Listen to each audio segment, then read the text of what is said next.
So ఆయన ఎలా వచ్చుచున్నాడంటే భూమి మీదకి ఆయన ఎలా వస్తున్నాడు అని 7 విషయాలు చెప్పబడుతూ వచ్చినాయి. గుర్తున్నవారు చెప్తారా? ఆయన ఎలా వస్తున్నాడు భూమి మీదకి 7 విషయాలు జ్ఞాపకం చేసుకుంటూ వచ్చాం. మొదటి మాట ఏంటి? మీరు చూసి చెప్పవచ్చు మళ్ళా. ఆయన ఎలా వస్తున్నాడు మొదటి మాట రెఫరెన్స్ చెప్పగలుగుతారా? అగ్ని జ్వాలతో. రెండోదిగా రెండోది ఎలా వస్తున్నాడు చెప్పండి. మీ దగ్గర ఉండి రాసినే చూసుకుని చెప్పడానికి కష్టమైపోతుంది. అట్లా ఒక సండే స్కూల్ టీచర్ అలా చెప్పుకోండి. రెండోది ఎలా వస్తున్నాడు? ఆకాశ మేఘారుడు.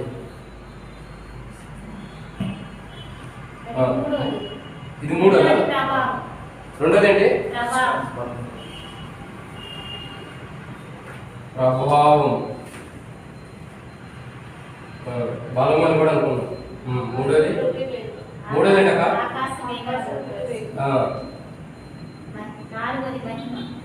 మహిమ. 5 పరిశుద్ధులతో. 6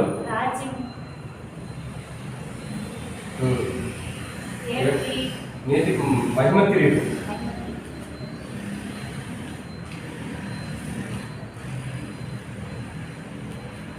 రండి దేవుని యొక్క వాక్యాన్ని జ్ఞాపకం చేసుకున్నట్టయితే ఇదే దేవుని యొక్క వాక్యంలో మనం బైబిల్ స్టడీలో కొన్ని విషయాలు ధ్యానించే మునుపు ఆయన ఎలా వచ్చుచున్నాడు అని మనం 7 విషయాలు జ్ఞాపకం చేసుకుంటూ వచ్చాం.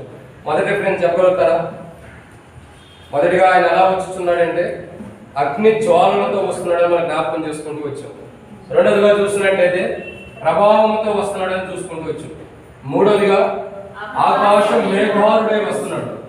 సో ఇప్పుడు మనం జ్ఞాపకం చేసుకున్నట్లయితే తర్వాత మహిమతో వస్తున్నాడు, తర్వాత పరిశుద్ధులతో వస్తున్నాడు, తర్వాత రాజ్యంతో వస్తున్నాడు, మహిమ గల కిరీటంతో వస్తున్నాడు. 7 విషయాలు మనం జ్ఞాపకం చేసుకుంటూ వచ్చాం. ఈ 7 విషయాల్లోనే ఇప్పటికే మనం 3 మాటలు జ్ఞాపకం చేసుకుంటూ వచ్చాం. ఏంటి ఆ 3 మాటలు? మనం జ్ఞాపకం చేసుకుంటూ వచ్చిన 3 మాటలు ఏంటి? అగ్ని జ్వాలతో వస్తున్నాడు, ప్రభావంతో వస్తున్నాడు, మేఘారుడే వచ్చుచున్నాడని 3 విషయాలు మనం జ్ఞాపకం చేసుకుంటూ వచ్చి ఇప్పటికే. ఇక 4వ విషయాన్ని జ్ఞాపకం చేసుకుంటే 4వది ఏంటి? దీని రిఫరెన్స్ చెప్పండి. 4వది ఏంటి? ఎలా వచ్చుచున్నాడు? మత్తయి సువార్త 24:30 కరెక్టేనా? సో ఇక్కడ మనం దేవుని యొక్క వాక్యాన్ని జాగ్రత్తగా అర్థం చేసుకున్నట్లయితే ఆయన ఎలా వచ్చుచున్నాడు అని చూసినట్లయితే ఇక్కడ 4వదిగా మత్తయి సువార్త 24:30 ఎలా వస్తున్నాడు? మహిమతో. మహిమ కిరీటం వేరు, మహిమ వేరే మనం జ్ఞాపకం చేసుకుంటూ వచ్చాం. సో ఇంకా మనకు మూడు పాయింట్లు ఉంటాయి. ఇంకా ఇంట్రడక్షన్ మనం ధ్యానించడానికి ఆరంభానికి, ఇంకా తర్వాత లోతుకు వేరుకుంటుంది. కానీ ఇక్కడ మనం దేవుని యొక్క వాక్యం చూసినట్టయితే ఇది ఏనా ఆయన ఎలా వచ్చుచున్నాడు అనే విషయాల్లో ఇప్పుడు 4వ మాటను మనం ధ్యానిస్తున్నాం. ఎన్నో మాట ఇది? 4వదేగా. ఇప్పుడు 3 అయిపోయింది. 4వ మాట ఏంటంటే మహిమతో ఆయన వచ్చుచున్నాడు. ఎలా వస్తున్నాడు? భూమి మీదకి మహిమతో వస్తున్నాడు. ఇప్పుడు మొదటి మాటకి అగ్ని జ్వాలతో వస్తున్నాడు అనడానికి 7 విషయాలు ధ్యానిస్తూ వచ్చాం. గుర్తుండే ఎవరికన్నా? ఇంట్రడక్షన్ గుర్తులేదు.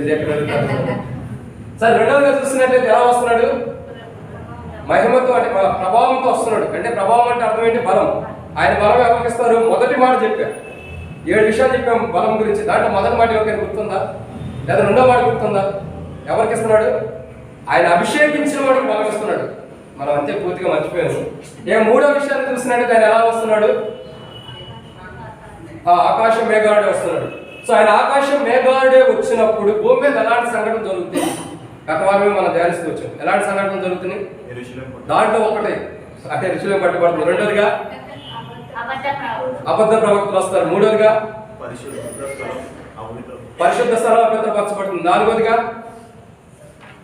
చెప్పాలి చూసి రాసుకొని చెప్పడానికి అయితే నేను స్కూల్కి వెళ్ళాలి చిన్నప్పుడు, అదే అర్థమవుతుంది.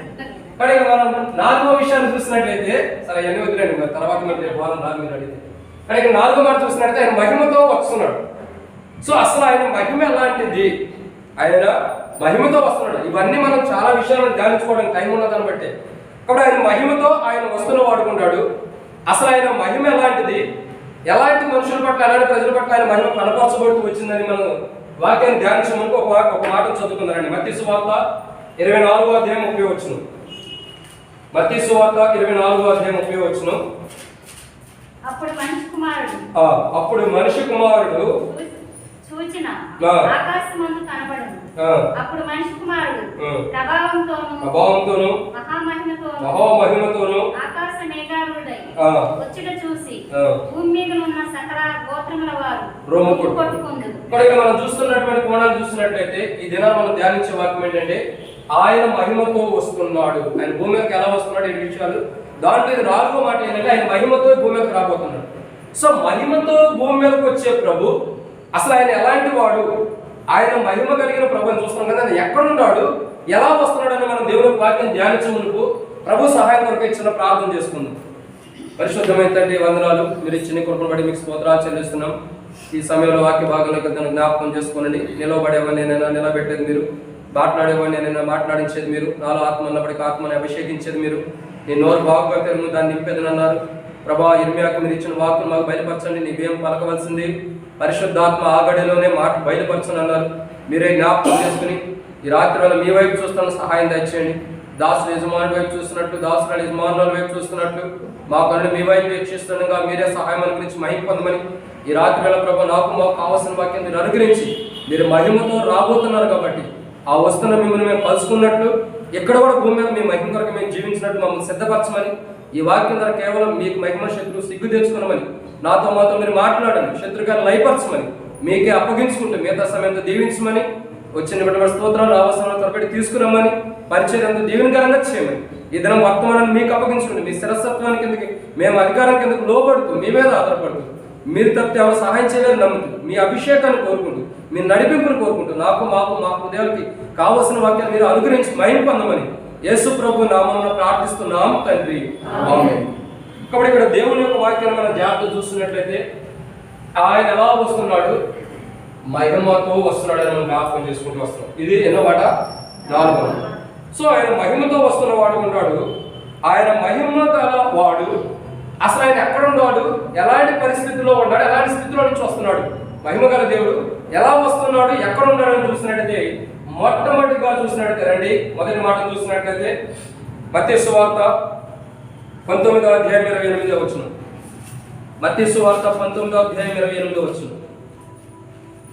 యేసు వారితో ఇట్లనెను ప్రపంచ పునరుజ్జీవనమందు మనిషి కుమారుడు తన మహిమ గల సింహాసనం మీద ఆసీనుడై ఉండునప్పుడు నన్ను వెంబడించిన వీరును 12 సింహాసనం మీద ఆసీనులై ఇశ్రాయేలు 12 గోత్రముల వారికి తీర్పు తీర్చెదరు. నా నామము నిమిత్తము అన్నదమ్ములనైనను అక్కచెల్లెళ్ళనైనను తల్లినైనను పిల్లలనైనను భూములనైనను ఇళ్ళనైనను విడిచిపెట్టిన ప్రతి వాడును 3 రెట్లు పొందును. ఇది గాక నిత్య జీవమును స్వతంత్రించుకొను.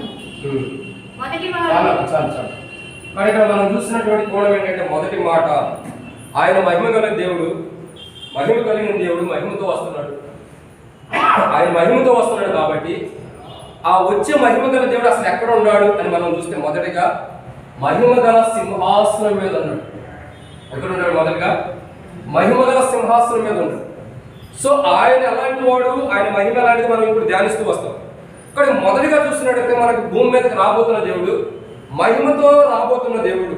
ఇప్పుడు ప్రజెంట్ సమస్త పునరుద్ధానమప్పుడు అంటే యేసు క్రీస్తు ప్రభువారు మధ్యాకాశానికి వచ్చినప్పుడు సంఘం ఎత్తబడే సమయంలో భూమి మీద మృతులైన వారు, భూమి మీద చనిపోయిన భూమి మీద లేకుండా ప్రభువులను నిద్రించిన వారు కానీ లేదంటే సజీవమై నిల్చున్న మనం కూడా యేసుక్రీస్తు ప్రభువుని మధ్యాకాశానికి కలుసుకునే సమయంలో ఇక్కడ ఏం జరుగుతూ వస్తుందంటే అసలు మనం కలుసుకోక మునుపు, మృతులైన వారు లేకపోక మునుపు, పునరుద్ధానం జరగక మునుపు ఆయన రాబోతున్న సమయంలో, పునరుద్ధానం రాబోతున్న సమయంలో ఎలా ఉంటుందనే పరిస్థితులు మొదటి మాట ఇక్కడ రాయబడుతున్నాయంటే మహిమ గల సింహాసనం మీద ఆయన ఉన్నవాడు ఉంటాడు.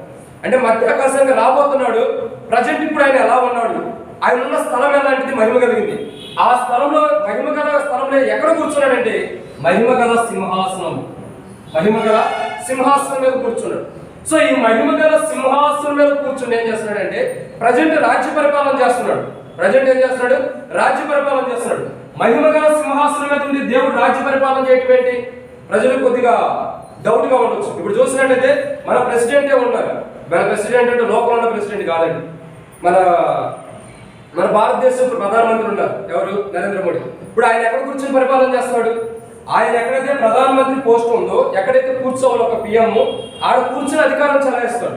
సో ఆయన కూర్చున్న సీట్లో ఎవరు ఎత్తానికి ఉండదు. ఎందుకది? అది కనపరచబడింది, అది ఉన్నతమైనది, అది శ్రేష్టకరమైనది, అది ఎంతో ఔన్నత్యమైనది. కాబట్టి ఆ స్థలంలోకి మన ఇప్పుడు తెలంగాణ సీఎం వెళ్ళి ప్రధానమంత్రి సీట్లో కూర్చొని కప్పుకుంటారా? సపోజ్ చెబుతున్నాం, ఇద్దరికి చేసేసారండి, ఇద్దరు చేసేసారు. ఇది పిఎం, ఇది సీఎం. కానీ ఈయన వెళ్ళి ఈయన సీట్లో కూర్చుంటే అందరూ ఒప్పుకుంటారా?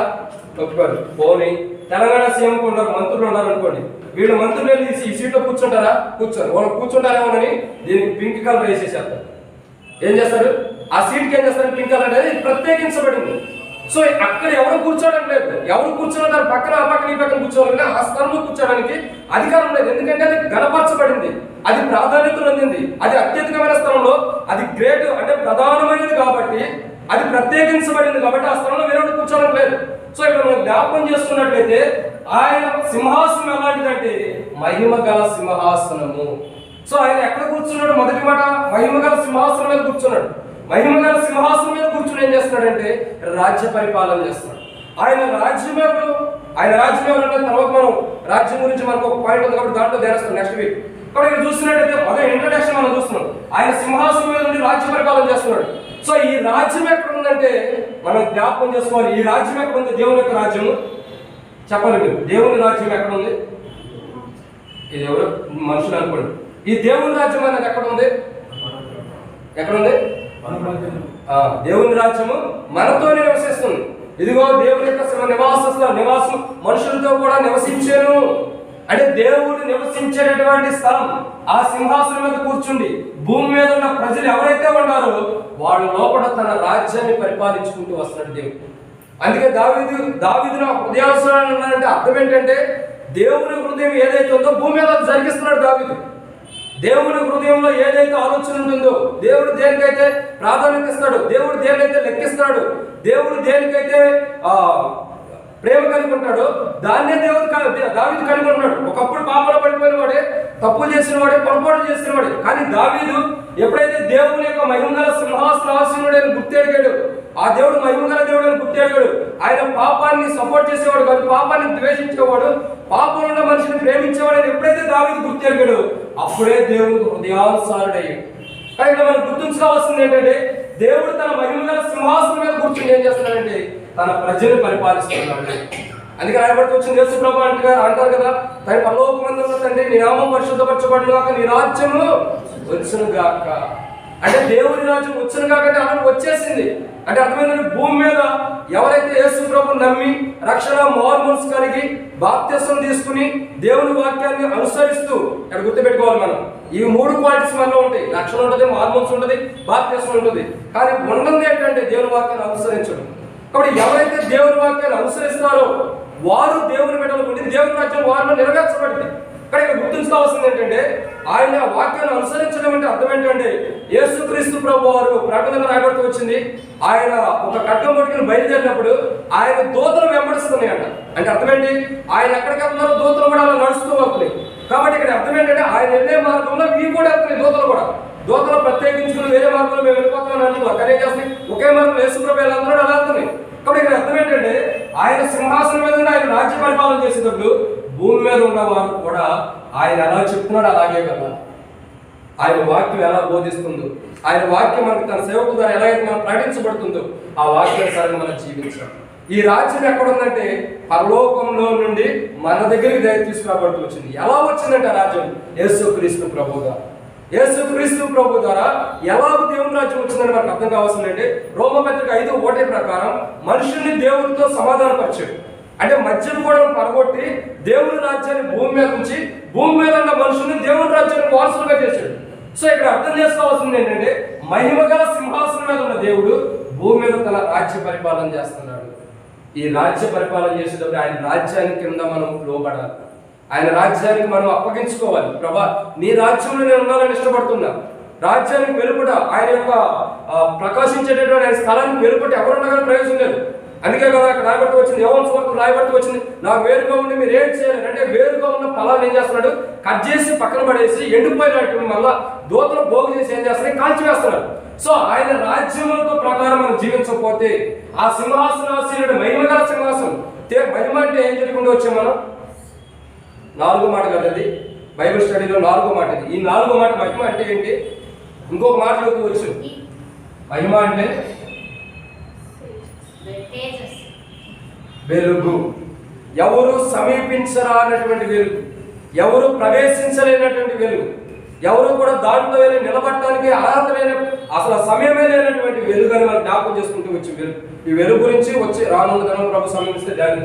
కానీ మనం దేవుని యొక్క వాక్యాన్ని చూసినట్టయితే, మొదటి మాటను చూసినట్టయితే మహిమ గల సింహాసనం అంటే వెలుగు కలిగింది, ప్రకాశించేటటువంటి సింహాసనం మీద ఆయన ఒక్కడ మాత్రమే కూర్చున్నాడు. అందుకే రాబడుతూ వచ్చింది కదా, ఎవరు సమీపించడానికి తేజస్సులో నువ్వు మాత్రమే అమరత్వాన్ని ఇస్తున్న గొప్ప దేవుడు అని మనం అనుకుంటున్నాం.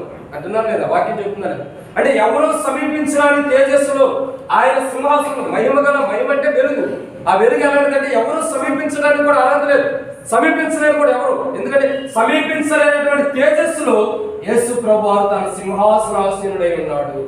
కానీ ఇప్పుడు మనం చదవబడిన మాటను చూసినట్టే మత్తయి సువార్త 19:28 వచ్చిన ప్రకారం బైబిల్ ఏమంటుంది, పునరుద్ధాన దినమందు యేసుక్రీస్తు అంటే తిరిగి లేచినప్పుడు యేసుక్రీస్తు ప్రభువు మధ్యాకాశానికి వచ్చినప్పుడు భూమి మీద ఉన్నవారు, మరణించినటువంటి ప్రభువులను నిద్రించిన వారు భూమి యొక్క సముద్రంలో నుంచి తెరవబడినప్పుడు, వారు లేపబడినప్పుడు యేసుక్రీస్తు ప్రభువు ఎలా ఉంటాడంటే మహిమ గల సింహాసనం మీద ఉన్నాడంటే ఎవరు సమీపించడానికి తేజస్సు కలిగినటువంటి వెలుగులో ఆయన సింహాసనం మీద కూర్చున్నాడు. ఆ సింహాసనం మీద నుంచి త్వరగా రాబోతున్నాడు. ఆ సింహాసనం మీద నుండి ఏం చేస్తున్నాడు, తన రాజ్యాన్ని పరిపాలించేవాడు. కానీ మొదటి మనం చూసినట్టయితే దేవుని యొక్క వాక్యాన్ని, ఆయన మహిమ గల సింహాసనం మీద అంటే ఎవరు సమీపించడానికి తేజస్సులో ఆయన ఉన్నాడని అర్థము. ఆ మహిమ గల దేవుడు సింహాసనం మీద కూర్చుని ఏం చేస్తున్నాడంటే భూమి మీద రాజ్య పరిపాలన చేస్తున్నాడు. సో మనం ఆయన బిడ్డలం, ఆయన రాజ్యం మనమే. ఇప్పుడు చూడండి, ఇక్కడ నర్సాపూర్లో ఉన్నా, ఇంకా మనం అనుకుంటున్నాం రెడ్డిపాలెం కానీ, గొట్టిముక్కలు కానీ, ఇంకెక్కడ అత్నూర కానీ, లేదంటే హెబ్రోన్ కానీ, ఇంకా చూసినట్లయితే సంగారెడ్డి కానీ, మెదక్ కానీ, ఏ ప్రదేశంలో ఎలాంటి విశ్వాసాలు ఉన్నాయి, ఎంతమంది ఉన్నా కానీ వాళ్ళందరూ కూడా దేవుని రాజ్యమే. వాళ్ళందరూ కూడా దేవుని రాజ్యంలో నివసిస్తున్నవారు. అయితే దేవుని రాజ్యంలో ఉన్న ప్రజలు ఆ రాజ్యం వెలుపటికి వెళ్తున్నారేమో గుర్తుపెట్టుకోవాలి. ఎందుకంటే నేను అంత ముందు కూడా చెప్తూ వచ్చా, ఏమిటంటే మనం ఒక షీట్ గురించి ఆలోచిస్తూ వచ్చాం. ఏంటి ఆ షీటు, ఇరుకు మార్గం, విశాల మార్గం. ఇరుకు మార్గంలో కూడా వెళ్ళేవారు ఎవరు, ఇరుకు మార్గంలో కూడా వెళ్ళేవారు చెప్పాలి, పల్లవ రాజ్యానికి వెళ్తారు. విశాల మార్గంలో వెళ్ళేవారు నరకాన్ని. సో ఇరుకు మార్గంలో వెళ్తూ కూడా ఒక వ్యక్తి తొంగు చూస్తున్నాడని నేను చెప్తూ వచ్చాను. ఆ షీట్ కూడా అన్నోడి దగ్గర ఉంది, రేపు తీసుకొచ్చి ఒకసారి చూపించాను. ఇరుకు మార్గంలో వెళ్ళేవాడు ఏం చేస్తున్నాడంటే, ఆ మార్గంలో వెళుతూ కూడా ఏం చేస్తున్నాడంటే వాక్యం వెళ్ళాడు, సేవకుల నుంచి వాక్యం చెప్పారు, వాక్యం వెళ్ళాడు, సిలువ అనే మార్గంలో కూడా వెళ్ళాడు. లోపలికి వెళ్ళిన తర్వాత ఏం చేస్తున్నాడంటే ఆ గోడ దగ్గర నుంచి బయటికి తొంగి చూస్తున్నాడు. బయటికి తొంగి చూస్తుంటే అతనికి ఎవరు కనపడుతున్నారంటే 2 స్త్రీలు కనపడుతున్నారు. ఒక ఏమో పై మేడలో ఉంది, ఇంకొక ఏమో చిన్న మేడలో, 2 అంతస్తులు. ఇక్కడ ఉన్న ఈ వ్యక్తి ఏం చేస్తాడు, ఇక్కడ నుంచి ఇది గోడ, ఈ గోడ మీద చేతులు పెట్టి ఒంగుని ఏ మేక చూస్తా వస్తున్నాడు. ఇక్కడ పైన స్త్రీ, కింద స్త్రీ. అంటే అర్థం ఏంటంటే దేవుని రాజ్యంలోకి వచ్చినా కానీ, దేవుని రాజ్యంలో దేవునితో పాటు నడవడానికి వచ్చినా, విశ్వాస జీవితం కలిగి ఉన్నా కానీ అతని యొక్క జీవితం ఎలా ఉందంటే తనలో మారవలసిన మార్పు రాలేదు. తను ఏం చేస్తున్నాడు, కింద నుండి తొంగి చూస్తున్నాడు. ఇంకా అంటే దేవుని మార్గంలోకి ఆ ప్రాకారంలో ఎందుకు కూడా బయటికి తొంగి చూస్తున్నాడు. తొంగి చూడడం ద్వారా ఏం చేస్తున్నాడంటే తన జీవితాన్ని మార్చుకోవట్ల. ఏదో దేవుడు రక్షణ, మారు మనసు, బాప్తిసం ఒక ముద్ర అన్నది చేయించుకున్నాడు అంతవరకే. కానీ అసలైనటువంటి మనస్తత్వం మార్పు చెందల. ఏదైతే లోపల స్వభావం ఉందో, వ్యభిచరించే మనసు ఉందో, వ్యభిచరించే తలంపులు ఉన్నాయో వాటిని చంపుకోకుండా ఏం చేస్తున్నాడు, దేవుని మార్గంలో వెళ్ళి కూడా మీరు జాగ్రత్తగా షీట్ అన్న ప్రతి ఒక్కరు కొనుక్కోండి. వివరంలో ఉంటే లేదా సంఘటన సేవకులు తెచ్చి పెడతారు, తీసుకోండి. దాంట్లో వివరంలో ఉంటుంది. అక్కడి నుంచి ఏం చేస్తాడు, తొంగి చూస్తున్నాడు. సో క్రైస్తవుడి యొక్క జీవితము, ఆయన రాజ్యం ఇది. ఈయన ఎవరు, ఆయన రాజ్యం. అసలు ఈ రాజ్యం ఎలా సిద్ధపడ్డాడు, తన స్వరక్తి నుంచి దేవుడు సిద్ధపరిచాడు. ఆయన స్వరక్తి నుంచి సిద్ధపరిచిన సంఘంలో ఉన్న బిడ్డ ఈయన కొరకు యేసు ప్రభువు సిలువ పై మీదకి ఎక్కి 3.5 గంటల పాటు సిలువ మీద ఉండి చివరి రక్తం పొట్టు వరకు కూడా ఇతర కలిస్తే ఇతరు ఏం చేస్తున్నాడంటే అదంతా గుర్తెరికి కూడా చివరికి వెళ్ళి పాపం వైపు చూస్తున్నాడు. సో నేటి దినాల్లో దేవుని యొక్క రాజ్యంగా సమకూర్చబడుతున్నటువంటి ప్రజలు ఎలాంటి స్థితిలో ఉన్నారంటే చాలా వరకు, అంటే నేను అనుకున్నా కదా 100కి 98% కూడా ఎలా ఉన్నారంటే ప్రజలు దేవుని రాజ్యంగా మార్పు చెందిన వారు ఇలాగే లోకం వైపు చూస్తున్నారు, లోకం వైపు చూసేవారు ఉన్నారు. కాబట్టి మనము దేవుడు మహిమ గల దేవుడు సింహాసనాసి తేజో మహిముడైన దేవుడు సింహాసనంలో ఆసీనుడైంది రాజ్య పరిపాలన చేస్తున్నప్పుడు తన రాజ్యం ఎలా ఉందని చూసినప్పుడు ఆ రాజ్యంలో మనం తొంగి చూస్తుంటే మనం ఏం చేయబడతాం? ఆ రాజ్యంలో నుంచి వెలుపడకి నెట్టివేయబడి మనల్ని కట్ చేయబడి మనల్ని పట్టుకుని బోగు చేసి నా అగ్నిగుణంలో కాల్చివేయబడతాం. సో ఇలా దేవుని రాజ్యానికి వారసులై కూడా తన జీవితంలో మార్పు చెందకుండా ఇంకా లోకం వైపు చూసే బిడ్డల్ని కట్ చేయబడి ఏం చేయబడతారు? అగ్నిగుణంలో పడవేయబడతారు. సో ఇది మొదటి మాట ఏంటంటే మహిమ గల దేవుడు తేజో మహిమైన దేవుడు సింహాసనాసనం నుండి ఎవరు సమీపించిన తేజస్సులో ఉండి సింహాసనాసన దేవుడు అక్కడ నుండి ఏం చేస్తున్నాడు? రాజ్యాన్ని పరిపాలిస్తున్నాడు. ఆ రాజ్యంలో మనం దేవుని వైపు చూడాలి కానీ సింహాసనం వైపు చూడాలి, కానీ ఈ లోకం వైపు చూస్తే మనం పెరిగి వేయబడి ఇక్కడ అగ్నిలో పడవేయబడతాం. కానీ మనలో ఒకవేళ ఏదైనా సరే దేవునిలోకి వచ్చిన దేవుని విశ్వసించిన రక్షణ మార్గం బాధ్య సంఘంలోకి వచ్చిన విశ్వాస జీవితంలో ఉన్న ప్రభు వల్ల పాల్గొంటున్నా, ప్రభు యొక్క దేవుల్లో పాల్గొన్నప్పుడు కూడా ఎంత వాక్యం వింటున్నా మన లోపల మనకి లోకం అనేది మనకి చావకపోతే ఒక దినాన్ని నువ్వే నీ ఆత్మీయ జీవితాన్ని చంపుకున్నావు కాబట్టి నిత్య నరకంలోకి వెళ్ళబడతావు. ఆ నరకాల నుంచి మనం వెళ్ళకూడదంటే ఇప్పుడే దేవుడు సింహాసనాసీనుడు అయ్యింది మహిమగల దేవుడు ఏదైతే రాజ్య పరిపాలన చేస్తున్నాడు ఆ రాజ్యంలో మనం దేవుని వైపు చూడాలి. ఈ లోకం వైపు చూస్తే మనం విడబడతాం, ఈ లోకం వైపు చూస్తే మనం నరకంలోకి వెళ్ళిపోతాం, ఈ లోకం వైపు చూస్తే మనం కాలిపోతాం. కాబట్టి మహిమగల దేవుడు సింహాసనుడు మనల్ని చూస్తున్నాడు. నా రాజ్యంలో ఉన్న ప్రజలు ఎలా ఉంటారు చూడండి. ఏదైనా ఒక రాజ్య పరిపాలన చేస్తున్నాడు ఒక రాజు, ఆ రాజు ఏమనుకుంటాడు? నా రాజ్యంలో ఉన్న ప్రజలు ఎలా ఉన్నారని అనుకుంటాడా? ఎవరైనా పోతే నాకు ఎందుకు అనుకుంటాడా? ఏమనుకుంటాడు? నా రాజ్యంలో ఉన్న బిడ్డలు బాగుండాలి, వారు చక్కగా ఉండాలి, అసలు ఎలా ఉండాలని అవసరమైతే పరీక్షించేవాడు కూడా ఉంటాడు. సో ఇక్కడ అర్థం కావాల్సింది ఏంటంటే అదే మహిమగల దేవుడు సింహాసనాసనుడు తేజోమయుడు సింహాసనం మీద కూర్చుండి భూమి మీద ఉన్న తన రాజ్యం స్వరక్తం ఇచ్చి సంపాదించబడినటువంటి రాజ్యంలో ఉన్న బిడ్డల్ని తేరు చూస్తున్నాడు ప్రభు. నా బిడ్డలు ఎలా ఉంటారు? నా రాజ్యంగా చేయబడిన వారు ఎలా ఉంటారు? మంచి మార్గంలో ఉండాలని తప్పిపోయిన ఎందుకు చేస్తున్నారు. సో ఇక్కడ మొదటి మాట ఏంటంటే మహిమగల సింహాసనం మీద ఉండి ఆయన రాబోతున్నాడు. కాబట్టి ఆ మహిమగల దేవుడు ఏం చేస్తున్నాడు? మహిమగల దేవుడు సింహాసనం మీద ఉండి ఏం చేస్తున్నాడు? రాజ్య పరిపాలన చేస్తున్నాడు. సో ఆయన చూసినప్పుడు మనలో బలహీనతలు, మనలో తొట్టిల్లటం, మనలో లోకాన్ని చూసేటటువంటి తలపులు ఆలోచనలు ఉంటే ఖచ్చితంగా మనం ఏం చేయబడుతున్నాము? విడవబడతాం. సో మన యొక్క జీవితం ఏంటంటే విడవబడకూడదు. మనం ఇంతకుముందు కూడా ధ్యానిస్తూ వచ్చాం. ఇప్పుడు బైబిల్ స్టడీ ఇది 4వ వారం మనం ధ్యానిస్తాం. 5వ వారమైనా ఇంట్రడక్షన్ 7 విషయాలు చూసాం. ఆ 7 మాటల్లో ఇది 4వ మాట చూస్తున్నాం. అంటే ఇప్పుడు 5 వారాలండి.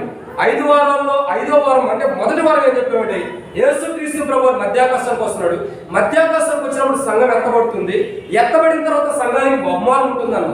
సో ఈ మహిమగల దేవుడు సింహాసనం మీద కూర్చుని తేజోమయుడైన దేవుని ఒక దినాన్ని మనం చూడలేనటువంటి దేవుడిని ఒక దినాన్ని కన్నులారా చూడబోతున్నాం. ఆ చూసినప్పుడు ఈ భూమి మీద మనం ఏదైతే దేవుని కొరకు మంచిగా ఆయన రాజ్యంలో నివసించామో, ఆయన రాజ్యం నుండి బలహీనతలు పొరపాటు లేకుండా నివసించామో ఆ సింహాసనాసీనుడైన దేవుడు ధవళ సింహాసనం మీదకి వచ్చిన తర్వాత, తీర్పు సింహాసనం మీదకి వచ్చిన తర్వాత, ఇప్పుడు కృపా సింహాసనం నుంచి తీర్పు సింహాసనం మీదకి వచ్చిన తర్వాత ఆయన మనకి ఏం చేస్తున్నాడు? మన జీవితం బాగుంటే మన కిరీటాన్ని బహుమానం ఇస్తాడు.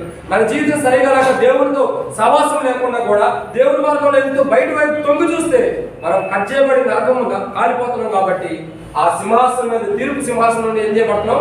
మనం నిత్య నరకానికి వెళ్తాం. సో ఇక్కడ గుర్తుంచుకోవాల్సిన 2 కోణాలు ఉన్నాయి. ఒకటి ఆ సింహాసనం మీద కృపా సింహాసనం మీద ఉన్నాడు. ఇప్పుడు ఏ బలహీనతలు సరి చేసుకోవడానికి సమయం ఇస్తున్నాడు. ధవళ సింహాసనం మీదకి మారాడంటే సరి చేసుకోవడానికి సమయం లేదు. కన్నురెప్పపాటు మారిపోతాడు. ఒక కన్నురెప్పపాటు మన కన్ను లోపలే ఆ కృపా సింహాసనం నుంచి ధవళ సింహాసనం మీదకి వస్తాడు. భూమిగా చనిపోయిన వారు అని సమాచారం వారు ఎత్తబడతారు. ఆ తర్వాత సజీవుడు మనం కూడా దేవుడికి అనుకుంటాం. ఒకేసారి కన్నురెప్పపాటు అంతా జరిగింది. గంటల జరగవు, రోజులు జరగవు. మనం అనుకుంటాం కదా ఎన్నో దినాలు గడవచ్చు, బ్రదర్ హైదరాబాద్ నుంచి రావడానికి గంట ధర పట్టింది, అంత టైం పట్టవచ్చు అనుకుంటారు. పొరపాటు, కన్ను రెప్పపాటుగా ఒక రెప్ప మనం ఎట్ట కొట్టి తనే లోపలే ప్రభు వస్తాడు. సింహాసనం మారుతుంది. భూమి మీద ఉన్నవారు సజీవులైన మృతులైన వారు అందరూ కూడా ఒక కన్ను రెప్పపాటుని దేవుని దగ్గరికి వెళ్ళిపోతాడు. ఆ బిల్డెలు మనకి మహిమగల సింహాసనాసుడైన దేవుని దగ్గర నుంచి మనం కిరీటాన్ని పొందపోకుండా ఉండడానికి కారణం ఏంటంటే సాతానుడు ఆ దేవుని రాజ్యానికి వారసులైన మనల్ని ఆ దేవుని రాజ్యానికి మనలో వారసులు కాకుండా ఉండడం కోసం మనం ఏదో బలహీనత పెట్టి చెడగొట్టడానికి ప్రయత్నిస్తారు. మనం ఏం చేయాలంటే ఆ సాతాను యొక్క కుయుక్తులు మనం అనుకోకుండా దేవుని వైపు చూడాలి. ఎప్పుడైతే దేవుని వైపు చూస్తామో అప్పుడు దేవుడు మహిమగల సింహాసనం మీద ఉన్నాడు. కాబట్టి ఆ సింహాసనాసీనుడి దేవుడికి అసాధ్యమైనది ఏమీ లేదు, సాతానుడు సైతమే యేసుక్రీస్తు ప్రభువును కొండ చివర తీసుకెళ్లి నాకు మొక్కు ఇవన్నీ ఇస్తానంటే ఏమన్నాడు? నీ దేవుని శోధించవలదని చెప్పి ఇంకా ఈ రాళ్ళను రొట్టెలుగా చేసుకుని తినమన్నాడు. ప్రభు ఎప్పటికప్పుడు వాక్యం ద్వారా మాట్లాడుతూ వచ్చాడు. ఆ సింహాసనం మీద ఉన్న దేవుని వైపు మనం చూడాలంటే ప్రతి దినం శత్రువుతో మనం వాక్యం ద్వారానే సమాధానం ఇవ్వాలి. నువ్వు గొడ్డలు పట్టుకో, నువ్వు కర్ర పట్టుకో, నువ్వు కత్తి పట్టుకున్నా, ఏది పట్టుకున్నా ప్రయోజనం లేదు. ఒక ఎవరొస్తాడంట, సాతానుడు ఎక్కడ ఉండరు, నేను వాడిని కొడతా, వాడిని చంపుతా, వాడిని నరికేస్తానని చెప్పి ఒక కత్తి ఒకటే గొడ్డలు ఒకటి పట్టుకుని చేతితో గట్టిగా పట్టుకున్నాడు. గట్టిగా పట్టుకుని ఎక్కడ ఉన్నావు అని చెప్పి బయటకు వచ్చి ఊరంతా తిరుగుతున్నాడు. సాతాను నువ్వు ఎక్కడున్నారా, నేను చంపేస్తాను, నరికేస్తాను, నువ్వు ఎక్కడున్నా రా అని చెప్పి పిలుస్తున్నాడంట. ఒక విశ్వాసి అన్నాడంట, అయ్యా ఏం వెతుకుతున్నావా అన్నాడంట. ఏందన్నా, సాతానుని చంపేస్తాను, మీరు అందరూ అవసరం, నేనే సాతాన్ని చంపడానికి యుద్ధం కోరుకున్నాను, అందుకే కత్తి బొట్టలు పట్టుకున్నాను, యుద్ధం చేయడానికి పరిగెడుతున్నాను అన్నాడంట.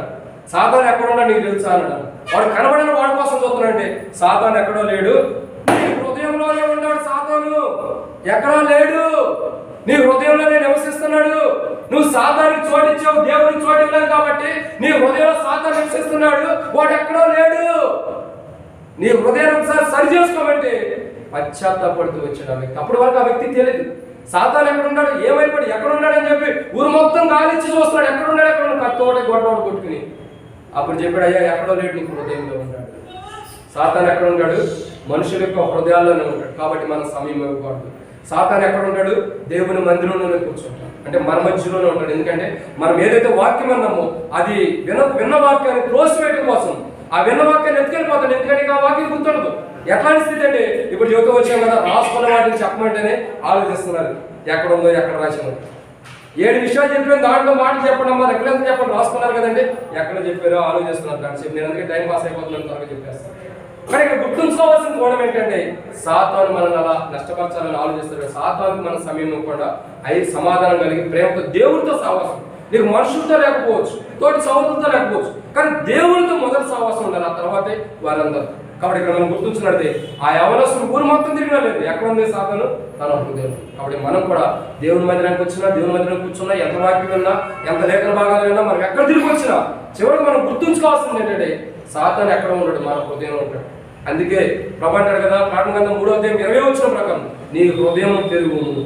హృదయం తలుపు దగ్గర నేను తట్టుచున్నానని ఎందుకన్నాడంటే ఆ హృదయంలో ఉన్న సాతాన్ని తొలగించేస్తే నేను నీ దగ్గరకు వచ్చి నేను ఐక్యపరచబడి సమాధానం కచ్చబడి ఇద్దరు కలిసి భోంచేద్దామని ప్రభు చెబుతున్నమాట. అక్కడ గుర్తుంచుకోవాల్సిన ఏంటంటే సాతాను ఎక్కడ ఉన్నాడు?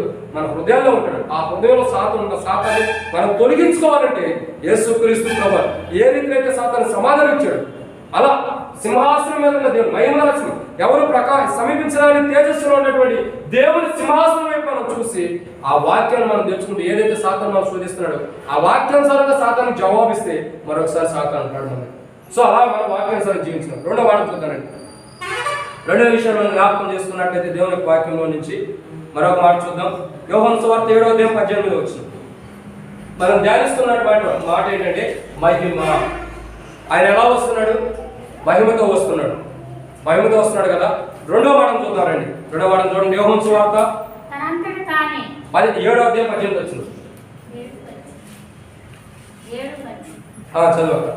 తనంతట తానే బోధించువాడు స్వకీయ మహిమను వెతుకును గాని తన పంపిన వారి మహిమను వెతుకువాడు సత్యవంతుడు, ఆయన యందు ఏ దుర్నీతియు లేదు.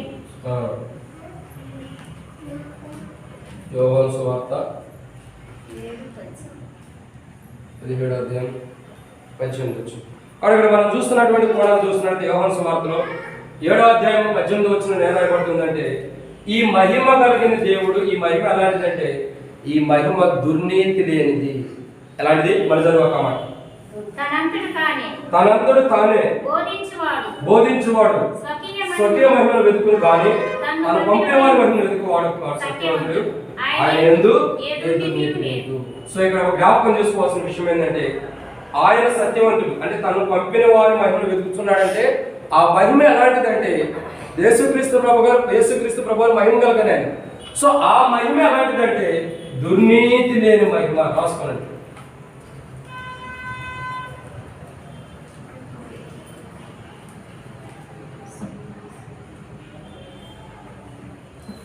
సో ఇక్కడ మనం చూసినట్టయితే కాబట్టి ఇక్కడ రెండోదిగా మనం దేవుని యొక్క వాక్యాన్ని చూసినట్లయితే క్లుప్తంగా ముగించి వేస్తున్నాను.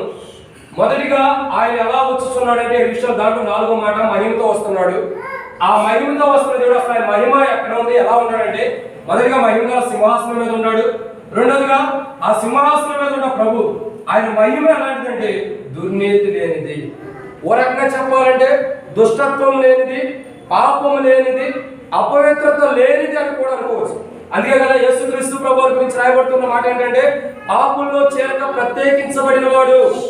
పాపుల్లో చేరక ప్రత్యేకించబడిన వాడు అంటే అర్థం ఏంటంటే దుర్నీతి లేకుండా మహిమతో, ఆయనలో దుర్నీతి లేకుండా, ఏ అసత్యం లేకుండా, అబద్ధం లేకుండా, పాపం లేకుండా, వ్యభిచార తలంపులు లేకుండా, ఏ చెడ్డ ఆలోచన లేకోకుండా, పరిశుద్ధంగా అంటే తనలో ఏ స్వార్థం లేకోకుండా నిస్వార్థమైన జీవితాన్ని కలిగిన వాడని బైబిల్ మనకు బోధిస్తుంది. కానీ ఇక్కడ రెండవగా చూస్తున్నట్టు మహిమ కలిగిన మొదటిగా మహిమ గల సింహాసనం మీద అంటే ఎవరు సమీపించాలని తేజస్సునండి మనకు ప్రకాశించేవాడు ఉంటాడు. రెండవగా చూసినట్టు ఆయన మహిమ ఎలాంటిది సింహాసనం, రెండవగా దుర్నీతి లేనిది, రెండవగా దుర్నీతి లేని మహిమ. సో ఈ మహిమ దుర్నీతి లేనిదంటే మనం ఇప్పుడు చూస్తున్నాం కదా పాపం లేనిదని కూడా మనం అనుకోవచ్చు. అనేక కోణాల అర్థాలు ఉండాలి. కానీ మొదటిదే మనం అర్థం చేస్తున్న పాపం లేనిది, ఏ తప్పు లేనిది. అందుకే యేసుక్రీస్తు ప్రభువు అంటుందా మీలో నాలో పాపం ఉన్నదని ఎవరు స్థాపించగలడు? ఎవరైనా నాలో పాపం ఉందని స్థాపించగలడా? మీలో మొట్టమొదటి పాపం చేయమని రాయమేంటి అంటే అర్థం ఏంటి?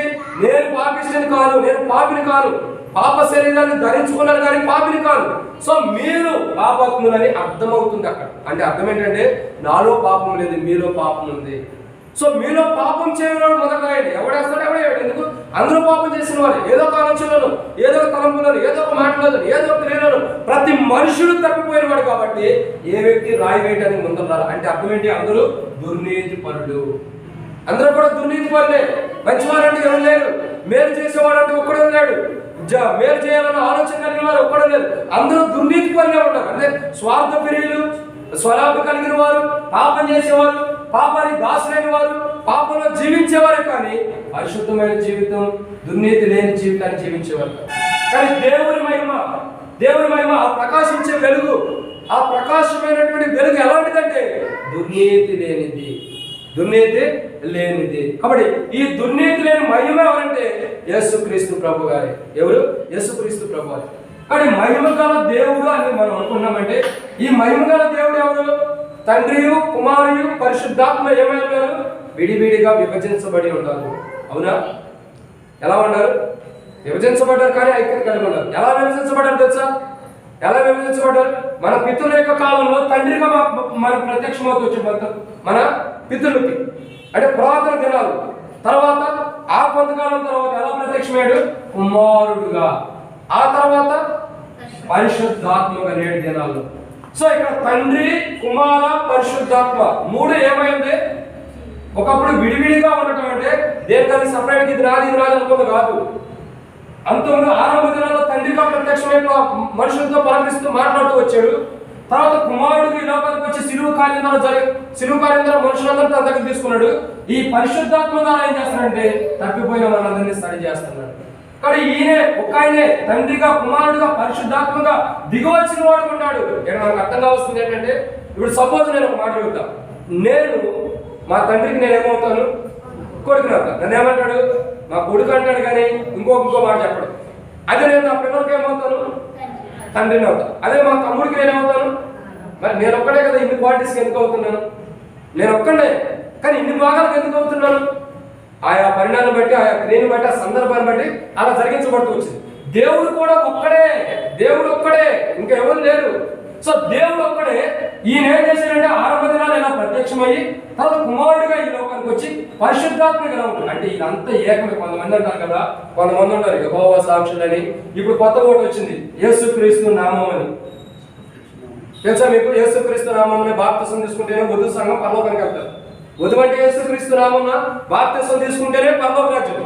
ఈ తండ్రి, కుమార, పరిశుద్ధాత్మ ఏకమైన నామం తీసుకుంటే పరలోక రాజ్యం లేదని ఎన్నో పోతలు భూమి మీదకి వచ్చినాయి. మీకు తెలుసో లేదు? నాకు కూడా ఎన్నో శోధనలు వచ్చినాయి. మా ఇంటి వారి మమ్మల్ని బాప్తిసం తీసుకోమను. నువ్వు యేసుక్రీస్తు నామం బాప్తిసం తీసుకోకపోతే ఎంత సేవ చేసినా నువ్వు నరకానికి వెళ్తావు. అసలు వధువు అన్నది ఎలా ఉండాలంటే వాక్యాన్ని 100% నెరవేర్చేదే యేసుక్రీస్తు ప్రభు భార్య.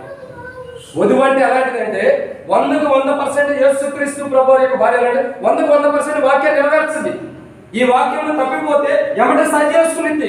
ఇదిగో నేను తప్పిపోయినది ఎమ్మటే సరి చేసుకుని సిద్ధపాటు కలిగి ఉండేది యేసు ప్రభు యొక్క భార్య. అందుకే రాయబడుతూ వచ్చింది కదా, ఆ ప్రకటన గ్రంథం 19 రాయబడుతూ వచ్చింది, దేవుని యొక్క పెండ్లి కుమార్తె అంటే యేసుక్రీస్తు ప్రభు యొక్క వధువు పెండ్లి కుమార్తె ఇదిగో తను సిద్ధపరచుకుందని ప్రకటన గ్రంథం రాయబడుతూ వచ్చింది. సో ఇక్కడ మనం గుర్తుంచుకున్నట్లయితే పెండ్లి కుమార్తె ఎలా ఉంటుందంటే సిద్ధపడుతున్నదిగా ఉంటుంది. కానీ మనం గుర్తుంచుకోవాల్సిందంటే తండ్రి కుమార పరిశుద్ధాత్మ ఆరంభ దినాల్లో ఇలా తండ్రిగా ప్రత్యక్షమై యెహోవా పేరు తెచ్చుకుని కుమార్ దినాల్లో యేసుక్రీస్తు ప్రభువుగా నేటి దినాల్లో పరిశుద్ధాత్మగా మనకి ప్రత్యక్షమై ఈ మూడు కూడా ఒకటే కాలాన్ని బట్టి సమయాన్ని బట్టి సందర్భాన్ని బట్టి అలా ప్రత్యక్షమవుతూ వచ్చాడు కాబట్టి త్రియేకమై ఉన్నాడని మనం అంటాం. అవునా? కొంతమంది యెహోవా సాక్షులు ఉన్నారు, కొంతమంది ఏమన్నారు యేసుక్రీస్తు నామమున ఎవరు ఉన్నారు, ఇంకో కొంతమంది ఉన్నారు పరిశుద్ధాత్మ దిగి వచ్చినప్పుడు భాష మాట్లాడారని చెప్పి వీళ్ళు పెంతుకొస్తని భాష మాట్లాడేవారని కొంతమంది ఉన్నారు. మీకు తెలుసు ఇవన్నీ ఏంటంటే ఒకటే విభజించారు. ఇది ఎలా విభజిస్తున్నారంటే ఒక తండ్రికి ఎలాగైతే ఆస్తి ఉందో ముగ్గురు కొడుకులుంటే ఎలాగైతే పంచుకుంటున్నారో అలా పంచుకున్నట్టు అయిపోయింది పరిస్థితి. కానీ ఇలా పంచుకోవడం కాదు, ఇదంతా ఉమ్మడి, ఇదంతా ఒకటే. ఒక తండ్రి దగ్గర నుంచి ఎలా పెడుతూ వచ్చింది, ఒక తండ్రి ముగ్గురు బిడ్డలకు ఇచ్చినట్టుగా ఒక దేవుడే మూడు పరిణామాలు మూడు ప్రకారాలుగా ప్రత్యక్షమవుతూ వచ్చాడు. ఈయన విభజించబడలేదు, ఈయన ప్రత్యేకించబడలేదు, ఈయన ఏర్పరచలేదు, సపరేట్ గా లేడు. కాలాన్ని బట్టి ఒక్కొక్క విధానంలో ప్రత్యక్షమయ్యి చివరికి ఏకపత్నిగా ఉంటూ వచ్చాడు. ఏ మానవుడు దేవుని చిత్తాన్ని నెరవేర్చలేకపోయాడు. మొదలుగా తండ్రి చిత్తం ఏంటి, 10 ఆజ్ఞలు నెరవేర్చాలి, అంతా కూడా తండ్రి చిత్త ప్రకారం నడవాలి. ఎవరైనా నడిచారా? అబ్రహాం నడవలేకపోయాడు, తప్పిపోతూ వస్తున్నాడు. ఇంకా యాకోబు తప్పిపోతున్నాడు, ఇస్సాకు గాని, ఇంకా చూసినట్టయితే దావీదు గాని, ఇంకా చూసినట్టు మోషే గాని, సొలొమోను గాని, వీళ్ళందరూ ఏం చేస్తున్నారంటే దేవుడు తన చిత్తాన్ని బయలుపరచడం, తన చిత్తాన్ని నెరవేర్చుకోవడానికి ఒక్కొక్కరిని భూమి మీద పంపితే దావీదు దేవుని చిత్తాన్ని కోల్పోయాడు, ఇంకా మోషే దేవుని చిత్తాన్ని కోల్పోతూ వచ్చాడు, ఇంకా సొలొమోను దేవుని చిత్తాన్ని. ఇంకా బైబిల్లో అనేక మంది ప్రవక్తలందరూ కూడా దేవుని చిత్తాన్ని ఏదో కోణంలో కోల్పోయిన ఎవరు పూర్తిగా దేవుని చిత్తాన్ని నెరవేర్చడానికి పంపిస్తే ఆ దేవుని చిత్తాన్ని నెరవేర్చలేకపోతున్నారు. ఏకంటే కాదని చెప్పి దేవుడే తన కుమారునిలాగా ఈ లోకానికి వచ్చాడు. యేసుక్రీస్తు ప్రభువులాగా దేవుని నరవతారికి లోకానికి వచ్చి తన దగ్గర ఉన్న మహిమని ఇక్కడ పంపించి ఏం చేశాడు, కుమారుడుగా ప్రత్యక్షం. ఈ కుమారుని ద్వారా సమస్త కార్యాలు నెరవేర్చుకుని ఈయన వెళ్ళిపోవడం ద్వారా మనం అనాథలుగా విడిచిపెట్టుకోకుండా ఈ పరిశుద్ధాత్మను పంపి మనం ఎక్కడైతే తప్పిపోయి సరి చేస్తున్నాం. సో ఇక్కడ గుర్తుంచుకోవాల్సిన కోణం ఏంటంటే దేవుని యొక్క వాక్యాన్ని మనం జాగ్రత్త చూసినట్టయితే ఆయన లోపల దుర్నీతి లేదు. తండ్రి కుమార పరిశుద్ధాత్మ ఏకమై ఉన్నటువంటి దేవుని లోపల దుర్నీతి లేదు, పాపం లేదు, అసూయ లేదు, గర్వం లేదు, కోపం లేదు, ద్వేషం లేదు. సమస్తం కూడా ఆయన ఎలాంటి వాడు, దేవుడు ఎలాంటి వాడు, ప్రేమ కలిగిన వాడు. సో ప్రేమ కలిగిన వాడు కాబట్టి దుర్నీతి పరులైన మనల్ని తన ప్రేమ చేత జ్ఞాపకం చేసుకుని క్షమించిన వాడు ఉన్నాడు. సో ఇక్కడ మనం జ్ఞాపకం చేసుకున్నట్లయితే రెండవ కోణాన్ని చూస్తున్నాడు. మొదటిగా మహిమగల దేవుడు, ఆ మహిమతో వస్తున్నాడు. మహిమగల దేవుడు సింహాసనం మీద ఉన్నాడు. రెండోదిగా దుర్నీతి లేని మహిమ, ఆ మహిమ ఎవరు, యేసు ప్రభువే. కాబట్టి దుర్నీతి లేదు ఆయన ఏ లోపం లేదన్నప్పుడు. మూడవగా చూసినట్లయితే ఈ మహిమ గురించి మనం ధ్యానించినట్లయితే యోహాను సువార్త 17:22 వచ్చింది. యోహాను సువార్త 17:22 మనం ఏకమై ఉన్నలాగున నీవు నాకు అనుగ్రహించిన మహిమను నేను వారికి ఇచ్చితిని, వారి యందు నేనును నా యందు నీవును ఉండుట వలన వారు సంపూర్ణంగా చేయబడి. చాలా కాబట్టి మనం జ్ఞాపకం చేసుకున్న మూడో మహిమ ఏంటంటే మొదటిగా మహిమగా సింహాసనం, రెండోగా దుర్నీతి లేని మహిమ. మూడోగా చూసినట్టు ఇది ఎలాంటిదంటే దేవుని యొక్క వాక్యం యొక్క రాయబడుతున్నమాట మనకి ఇవ్వబడినటువంటి మహిమ ఏంది, మనకు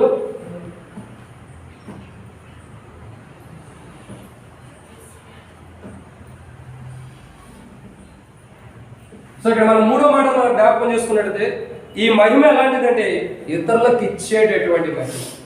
ఈ మహిమ ఎలాంటిది, ఇతరులకు ఇవ్వబడుతుంది. అది అక్కడే ఆయన దగ్గర పెట్టుకోవాలా. కొంతమంది ఏం చేస్తారంటే ఇప్పుడు ఎవరో అవసరంలా ఒక వ్యక్తికి ముగ్గురు వ్యక్తులకు 3 తలాంతులు ఇచ్చాడు. ఎవరైనా గుర్తుండే చెప్పండి. మొదటి వ్యక్తికి ఎన్ని తలాంతులు ఇచ్చాడు, 1. రెండో వ్యక్తికి, మూడో వ్యక్తికి 3, 1, 2, 3 అంతేనా? ఇది అంకెలే నెంబర్స్ అనుకున్నాను, కౌంట్ చేసుకుంటే వెళ్ళిపోవడం. ఎన్ని ఇచ్చారు చెప్పండి. ఒకటికి 5 ఇచ్చాడు, ఇంకోరికి 2 ఇచ్చాడు, 2, ఇంకోరికి 1 ఇచ్చాడు. సో 1, 2, 5 పొరపాటు 3 అనేసి. కానీ చూసుకోవాల్సిన విషయం 5 ఇచ్చినవాడు ఏం చేశాడు? 10 చేశాడు. 2 ఇచ్చినవాడు 4 చేశాడు. 1 ఇచ్చినవాడు -1లోనే ఉన్నాడు. సో ఇక్కడ అర్థం కావాల్సింది ఏంటంటే దేవుడు ఏం చేశాడు? 5 ఇస్తే 10 చేయాలా, 2 ఇస్తే 4 చేసుకోవాలి. కానీ ఇక్కడ ఉన్న వ్యక్తి ఏం చేశాడు? ఇతని దగ్గర ఉన్నది ఇతరులకు ఇవ్వడానికి ఇష్టపడాల, అతను వాడుకోవడానికి ఇష్టపడాల. ఏం చేశాడు? దాన్ని దాచిపెట్టాడు. అంటే వ్యర్థం పనికిరాని విధానంలో వాడుకుంటూ వచ్చాడు. ఇప్పుడు ఇక్కడ యేసుక్రీస్తు ప్రభువు ఎలాంటి వాడంటే ఆయన మహిమను మనకి ఇస్తున్నాడు, కానీ ఈ మొదటి తలాంతు లాగా దాంట్లో పెట్టుకోవట్లేదు. మొదటి తలాంతు కలిగిన వాడు ఏం చేశాడు? భూమిలో దాచిపెట్టాడంట. దేవుడు తన దగ్గర ఉన్న మహిమని ఆయన వరకే ఉంచుకోవట్లా. దేవుడు తన దగ్గర ఉన్న మహిమని ఆయనకు మాత్రమే ఉంచుకోవట్లా. దేవుడు తన దగ్గర ఉన్న మహిమని ఎలాంటి వారికి ఇస్తున్నాడంటే ఒక పాపాత్ముడికి ఇస్తున్నాడు.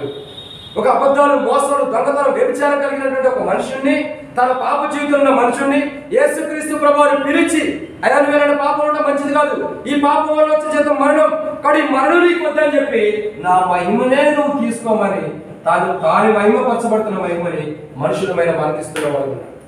నా కొద్ది మహిమ, నాకు ఆల్రెడీ మహిమ ఉంది, అధికమైన మహిమ ఉంది. మహిమ గల సింహాసనం మీద నేను కూర్చున్నా. నా లోపల నా మహిమలో దుర్నీతి లేదు, తప్పు లేదు, పాపం లేదు. సో నీలో ఉన్న బలహీనతలన్నింటిని కూడా నేను తీసివేసి నా మహిమని నీ మీద నింపుతున్నాను. అందుకే రాయబడుతుంది కదా, యెషయా గ్రంథం 60వ అధ్యాయం ఒక మాట రాయబడుతుంది. మొదటి వచ్చింది చదవండి. యెషయా గ్రంథం 60వ అధ్యాయం మొదటి వచ్చింది. యెషయా గ్రంథం 60వ అధ్యాయం మొదటి వచ్చింది.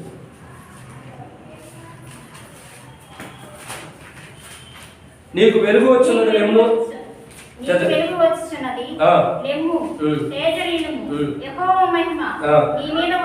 నీ మీద ఉదయించును, చూడుము భూమిని చీకటి కమ్ముచున్నది, కటిక చీకటి జలముల మీద కమ్ముచున్నది. యెహోవా నీ మీద ఉదయించుచున్నాడు, ఆయన మహిమ నీకు కనబడుచున్నది. కానీ మనం జ్ఞాపకం చేసుకున్నట్లయితే ఆయన మహిమను ఏం చేస్తున్నాడంటే మనకిస్తున్న వాడుకున్నాడు. అదే అర్థం. ఇక్కడ ఏమన్నాడు? నీకు వెలుగు వచ్చినది లెమ్ము, తెజరిల్లు, యెహోవా మహిమ నీ మీద ఉదయించును. ఇక్కడ చూడండి, మనకి ఏదైనా 100 రూపాయలు ఉంటే కనీసం భిక్షం ఎత్తుకున్నవాడు మన ఇంటికి వచ్చి మనం ఇవ్వడానికి ఇష్టపడం. పోయా పక్క పోయాడు, కనీసం 1 రూపాయి ఇవ్వడానికి కూడా ఇష్టపడం. కానీ దేవుడు ఇష్టపడిన మనకి తన మహిమను ఇస్తున్నాడు. మనం ఎవరికి ఇవ్వము. మనకున్నదాన్ని మనం దాచిపెట్టుకున్నాం చక్కగా ఒక ముద్దలాగా. రేపు పొద్దున మనం వెళ్ళినప్పుడు దాంట్లో పెట్టుకోవడానికి, దేంట్లో సమాజంలో మనతో పాటు పెట్టుకోవడానికి దాన్ని దాచిపెట్టుకోవాలి.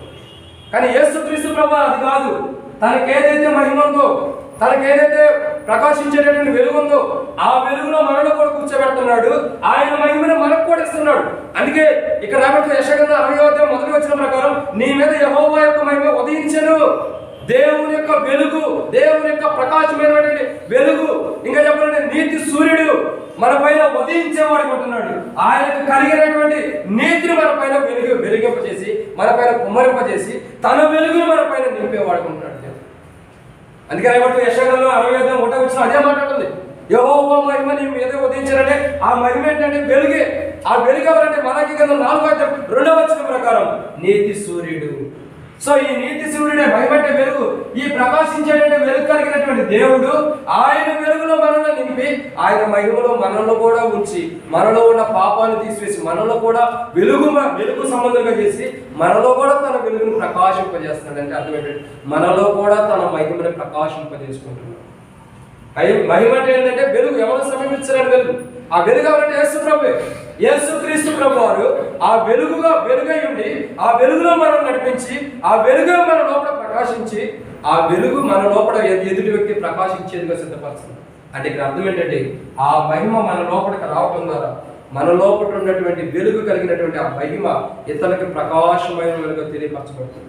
మోషే ప్రత్యక్ష గుడారం నుంచి బయటకు వచ్చినప్పుడు మోషే యొక్క ముఖము తేజస్సు అని ఉన్నప్పుడు ఆ వెలుగుని చూడలేక పెద్దలందరూ కూడా అన్నారంటే మోషేతో, అయ్యా నీ ముఖం మీద ముసుగు వేసుకుని మాతో మాట్లాడు. ఆ వెలుగుని, నీ ముఖంలో నుంచి వస్తున్న కాంతి, ఆ ప్రకాశమైనటువంటి వెలుగుని మేము చూడలేకపోతున్నాం కాబట్టి ఆ ముఖానికి ముసుగు వేసుకోమన్నప్పుడు మోషే ముసుగు వేసుకుని గుడారం నుంచి బయటకు వచ్చిన తర్వాత ఆ ప్రజలతో మాట్లాడి మళ్ళీ లోపలికి వెళ్ళిపోయి ముసుగు తీసివేసుకుంటారు. అర్థమేంటి? దేవుని యొక్క వెలుగు ఏ వ్యక్తి మీద అయితే ప్రకాశించిందో ఆ వ్యక్తి లోపల దేవుని యొక్క ముఖ కాంతి బయటకు కనబడుతుంది. ఆ వ్యక్తి లోపల దేవుని యొక్క ముఖ కాంతి బయటకు ప్రకాశిస్తూ వస్తుంది. ఇతను నిజంగా దేవుని బిడ్డని చెప్పగలం మనం.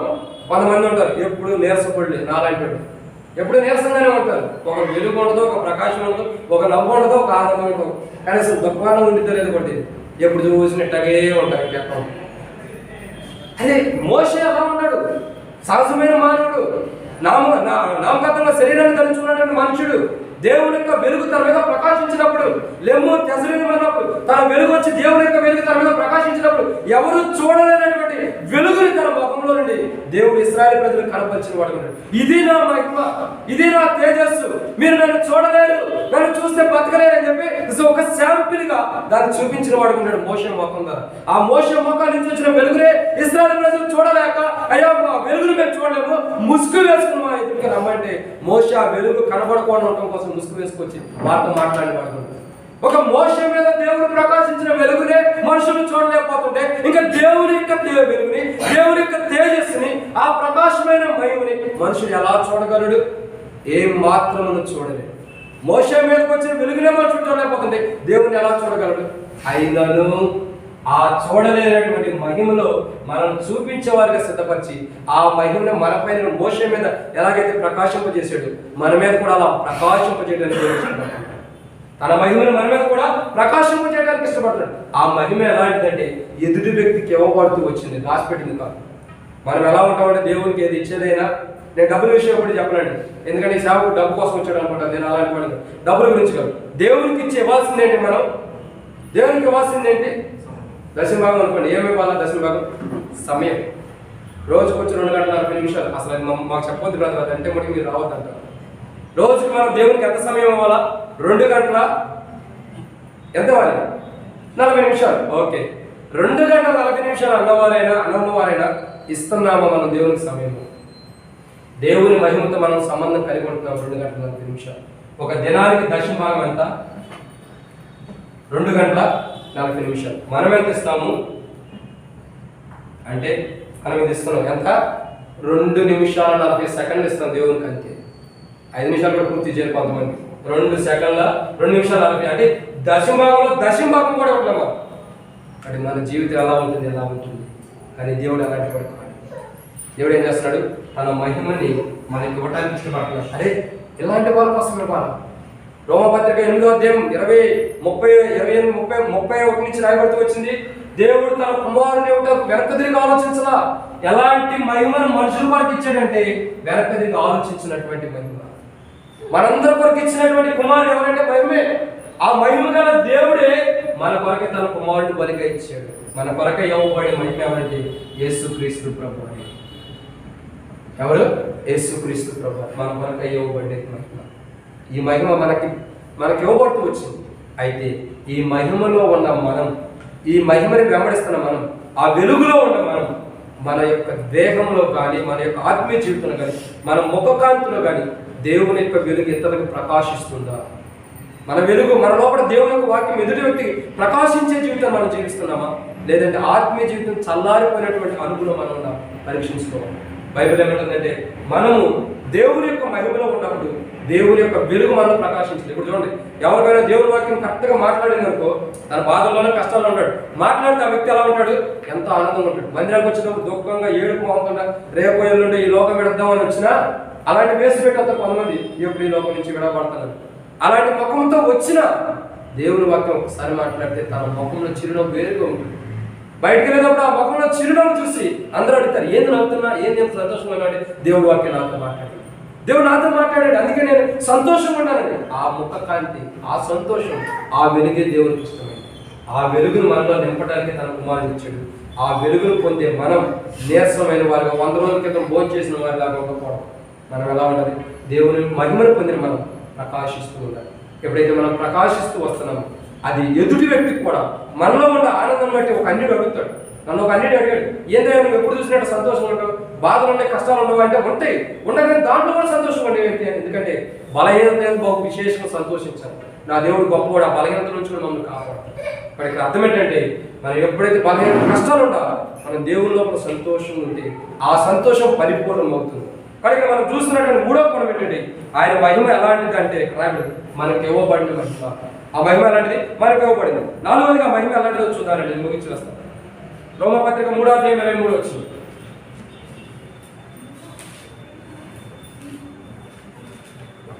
రోమపత్రిక ఏ భేదమును లేదు, అందరూ పాపం చేసి దేవుడు అనుగ్రహించు మహిమను పొందలేకపోతున్నారు. కాబట్టి నమ్మువారు ఆయన కృప చేతనే క్రీస్తు యేసునందలి విమోచన ద్వారా ఉచితముగా నీతిమంతులను తీర్చబడుచున్నారు. చాలా. కాబట్టి ఇక్కడ మనం చూసినట్లయితే రోమపత్రిక 3:23 ప్రకారం ఇక్కడ రాయబడిన మాట ఏంటంటే, ఏ మనుషుడును ఏ భేదం లేదు, అందరూ పాపం చేసి దేవుడి గురించి మహిమను పొందలేకపోతున్నారు. ఇక్కడ 4వ మాట చూసినట్లయితే పొందలేని మహిమ.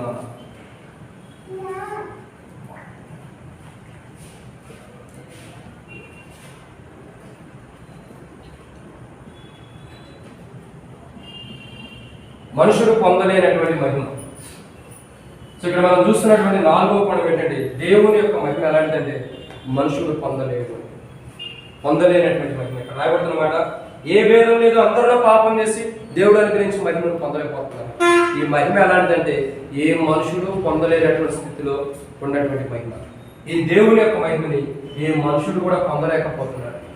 అంటే ఏ మనుషుడు పొందాలని వచ్చినా పొందలేకపోతున్నాడు. నేను చెప్తూ వచ్చాను ఇంతకుముందు, అందరూ మోషే దగ్గర నుంచి అందరూ కూడా దేవుని మహిమను పొందాలని వచ్చిన వారే, కానీ ఎవరో కూడా మహిమను పొందలేకపోతారు. అందుకే దేవుని మహిమను వారు పొందలేకపోవడానికి గల కారణం ఏంటి? ఈ మహిమ అందరూ పొందలేని స్థితిలో. ఎందుకు ఈ మహిమను అందరూ పొందలేకపోతున్నారంటే ఆడే రాయబడికి వచ్చింది, ఏ భేదం లేదు, అందరూ పాపం చేసి దేవుడు అనుగ్రహించి మహిమ. సో ఇక్కడ జ్ఞాపకం చేసుకోవాల్సిన విషయం ఏంటంటే, అందరూ పాపం చేశారు కాబట్టి, పాపాలు ఒప్పుకోవడానికి ఇష్టపడలేదు కాబట్టి ఈ మహిమను పొందలేకపోతున్నారు. ఈ మహిమను మనం పొందాలంటే మన పాపాలు ఒప్పుకోవాలి. బైబిల్ ఏమంటుందంటే, పాపం వల్ల వచ్చే జీతము మరణం. రోమపత్రిక 6:23 ఏముంది? పాపం వల్ల వచ్చే జీతం మరణం. కాబట్టి మన పాపాలు బట్టి మనకు వచ్చే జీతం ఏంటంటే మరణం. యేసుక్రీస్తు ప్రభు ఉద్దేశం ఏంటంటే, ఈ పాపం వల్ల వచ్చే జీతాన్ని ప్రభు ఆయన భరించి, ఆ మరణాన్ని ఆయన భరించి నిత్య జీవాన్ని ఇవ్వాలనుకుంటాడు. అర్థమవుతుందా? మన పాపం వల్ల వచ్చే జీతం మరణం. మన నిత్య లోకంలో కాలిపోవాల్సిన వారు, మనకు రావాల్సిన మరణాన్ని ఆయన పొంది ఆయన మహిమను మనకు అప్పగిస్తున్న వాడుకుంటాడు. ఎక్కడ అర్థమవుతుందండి? మనకు రావాల్సిన మరణాన్ని పొందాడు. అసలు ఆయన మనకు రావాల్సిన మరణాన్ని ఎందుకు పొందాడంటే పాపం వచ్చే చేత మరణం. అంటే మనం అందరం పాపం చేసాం. బయట రాబట్టి వచ్చింది యెషయా 53 మనమందరం గొర్రెల త్రోవ తప్పిపోతాము, మనలో ప్రతి వాళ్ళు తనకి ఇష్టమైన త్రోవ తొలగిపోయారు, మనందరి దోషములు యెహోవా తన మీద మోపారు, అతను పొందిన దెబ్బల చేత మనకి స్వస్థత. అంటే మనమందరం ఎవరికి ఇష్టమైన మార్గాలను వెళ్ళిపోతూ వచ్చాం, మనకు కావాల్సిన త్రోవను మనం వెళ్ళిపోతూ వచ్చాం. సో మనందరి యొక్క పాపాలు, మనందరి యొక్క దోషములు, మనందరి యొక్క బలహీనతలు, మనందరి యొక్క చేసినటువంటి ప్రతి పాపమంతా కూడా యేసుక్రీస్తు ప్రభువు మీద మోపబడుతూ వచ్చింది. ఈ పాపమంతా కూడా ఈయన మీద మోపబడుతున్న ద్వారా ఈ మోపబడినటువంటి యేసుక్రీస్తు ప్రభువు శిలువ మరణాల మహిమల శరీరంతో లేపబడి ఆయన మహిమను మనకు ఇస్తున్నవాడు. ఏదైతే పాపం వల్ల మనం పొందలేకపోతున్నాం దేవుని మహిమని, ఏదైతే దేవుని మహిమ పొందలేనటువంటి స్థితిలో, నిస్సహాయ స్థితిలో మనం దేవుని మహిమ కనిపెట్టుకుంటూ చూస్తున్నాము. అయ్యా నీ మహిమను ఎలా నేను పొందాలి, ఆ మహిమలో నేను ఎలా ఉండాలి, ఆ మహిమల సింహాసనం నేను ఎలా చూడాలని ఆ మహిమ వైపు మనం చూస్తున్నాము, కానీ దాన్ని అనుభవించేటువంటి జీవితం మనకు లేని సందర్భంలో యేసుక్రీస్తు ప్రభువు వచ్చి నువ్వు దాన్ని చూడటమే కాదు దాన్ని అనుభవిస్తావని మన చేతిని పట్టుకుని మన పాపను బట్టి వచ్చే చేతం పాపాన్ని తొలగించి ఆయన మహిమను మనకి ఇస్తున్నాడు. పొందలేనటువంటి మహిమని యేసు ప్రభు ద్వారా దేవుడు మనకి ఇస్తున్నాడు. పొందలేనటువంటి మహిమని యేసుక్రీస్తు ప్రభు ద్వారా దేవుడు ఇస్తున్నాడు. ఈ మహిమను ఎందుకు పొందలేకపోతున్నాం, ఎందుకు చెప్పమన్నట్టు పాపం చేసాం కాబట్టి మహిమ పొందలేకపోతున్నాం. ఇప్పుడు గుర్తుంచుకోవాల్సిన కోణం ఏంటంటే, బైబిల్ అనేక మంది పాపం చేసిన వారు ఉంటారు, వారు పాపం చేశారు కాబట్టి దేవుని మహిమను పొందలేకుండా ఈ లోకంలో రాళ్ళతో కొట్టబడుతూ వచ్చిన వారు ఉంటారు. ఎవరా వ్యక్తి తెలుసా? ఎవరు? ఆకాను చేసినటువంటి ఒక పాపం ఏమైంది? దేవుని మహిమకరంగా ఉన్న ఇశ్రాయేలు ప్రజలు ఓటమి పాలయ్యారు. అంటే అతను కూడా చేసిన తప్పు, అతను కూడా సొంత ఆలోచన బట్టి, సొంత చిత్తాన్ని బట్టి, సొంత ఉద్దేశం బట్టి, అతను ఒక చేసినటువంటి తప్పుని బట్టి, ఆకారం చేసిన తప్పుని బట్టి దేవుని మహిమను కోల్పోతూ వచ్చారు ఇశ్రాయేలు ప్రజలు. తర్వాత ఏం చేయబడుతూ వచ్చారు? ఓటమి పాలవుతూ వచ్చారు. ఈ ఓటమి పాలవడం ద్వారా ఇశ్రాయేలు ప్రజల్లో ఎక్కడ పాపం ఉందని దేవుడి సన్నిధిలో మొరపెట్టగా యెహోషువ ఇశ్రాయేలులో పాపం ఉందని దేవుడు చెప్పాడు. ఆ పాపం ఎవరైందని ఎలా పట్టుబడతారని దేవుడు చెప్పాడు. ప్రజల నుంచి పెట్టు, గోత్రాల నుంచి పెట్టు, ఆ కుటుంబాలు బట్టి నిలబడతారన్నా అందరూ నిలబడ్డారు. ఆకాను కూడా పట్టుబడ్డాడు. ఆకాను కుటుంబం పట్టుబడి అసలు ఆకాను ఎలాంటి వాడు? దేవుని మహిమ పొందవలసిన వాడు. ఎక్కడున్నాడు? ఒక అన్యుల్లో లేడు, ఒక విగ్రహారాధకుల్లో లేడు, ఇంకా చెప్పాలంటే ఒక ఐగుప్తిలో లేడు, ఇంకా చెప్పాలంటే ఒక పాపంలో లేడు ఆకాను. ఎక్కడున్నాడు ఆకాను? దేవుని ప్రజలు, ఇశ్రాయేలు ప్రజలు ఆకాను ఈ దేవుని బిడ్డలో దేవుని మహిమను పొందవలసిన ఆకారం ఏం చేశాడు? ఈ శనాలు వస్త్రం కానీ ఈ బంగారం కమ్మిన వాడు చూసి ఈ రెండింటిని ఆశించి ఏం చేశాడు? ఈ ఆకారం దీని మీద మనసు పెట్టాడు, ఈ మహిమను మహిమ మీద మనసు పెట్టలేదు కాబట్టి వీటిని ఆశించి తెచ్చుకోవడం ద్వారా పాపం చేసిన వాడు ఏం చేశాడు? పాపం. సో ఈ పాపం వల్ల వచ్చే జీతం ఏంటి? ఆకానికి మరణం. ఆకాన్ని ఎలా చంపబడుతూ వచ్చాడు? రాళ్లతో కొట్టి చంపబడుతూ వచ్చాడు. రాళ్లతో కొట్టి చంపబడుతూ వచ్చాడు. దేవుని మహిమను చూడవలసిన వాడు రాళ్లతో కొట్టి చంపబడుతున్నాడంటే కారణం ఏంటి? ఆశించాడు, చూసాడు, ఆశించాడు కాబట్టి చూసి ఆశించిన దాన్ని బట్టి తన మరణాన్ని తాను తెచ్చుకున్నవాడు. నేటి దినాల్లో మనం కూడా అంతే. దేవుని కంటే దేవుని వాక్యాన్ని చూడకోకుండా, దేవుని మాటలు చూడకోకుండా లోకంలో ఉన్న వాటిని చూస్తాం, లోకంలో ఉన్న అందచందాలు చూస్తాం. శనివారం వస్త్రం అంటే మంచి వస్త్రాలను చూసుకుంటాం. ఏం కట్టుకోవాలా, ఏం తినాలా, మంచి వస్త్రాలు పెట్టి మందిరానికి వెళ్ళాలి. రేపు ఆదివారం వస్తుంది, అందరూ వస్తారు. బైబిల్ స్టడీకి అయితే తక్కువ వస్తారు కాబట్టి ఆదివారం అయితే అందరూ వస్తారు, పరిశుద్ధంగా ఉండాలని ఎంతో ప్రశస్తమైన వస్త్రాలు కట్టుకొస్తాం. అది కాదు ప్రభు కావాల్సింది. బంగారు నేడు దినాల్లో మన క్రైస్తవులు కూడా మన సహవాసంలో కూడా పెట్టుకుంటారు బంగారు. ఎవరు పెట్టుకుంటే క్షమించండి మిమ్మల్ని కాదు. కాబట్టి ఎలా ఉంటుంది నేడు దినాల్లో? బంగారం కూడా అంటే దీన్ని ఆశిస్తున్నారు ప్రజలు. నీకు ఎప్పుడైతే ఈ వస్త్రాల మీద ఈ బంగారం మీద ఆశ ఎక్కువ వస్తుందో అప్పుడు మహిమ నువ్వు పొందలేకపోతున్నావని అర్థం. నీ బంగారం నీ వస్త్రం నుండి ఆల్రెడీ నీ కొరకు సిద్ధపరచబడిన బంగారం కానీ నీ కొరకు ఉంచబడినటువంటి వస్త్రాలు ఉన్నాయి.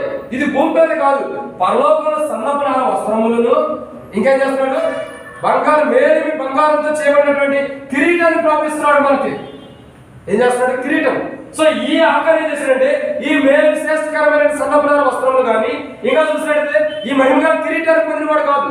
ఇదేం ఆశించాడంటే భూమి మీద ఉన్న వస్త్రం, భూమి మీద ఉన్న బంగారం. సో వీటిని ఆశించాడు కాబట్టి వీటిని కోల్పోయాడు. వీటిని కోల్పోవడం ద్వారా ఏం చేయబడుతూ వచ్చాడంటే రాళ్లతో కూడి చంపబడుతూ వచ్చాడు.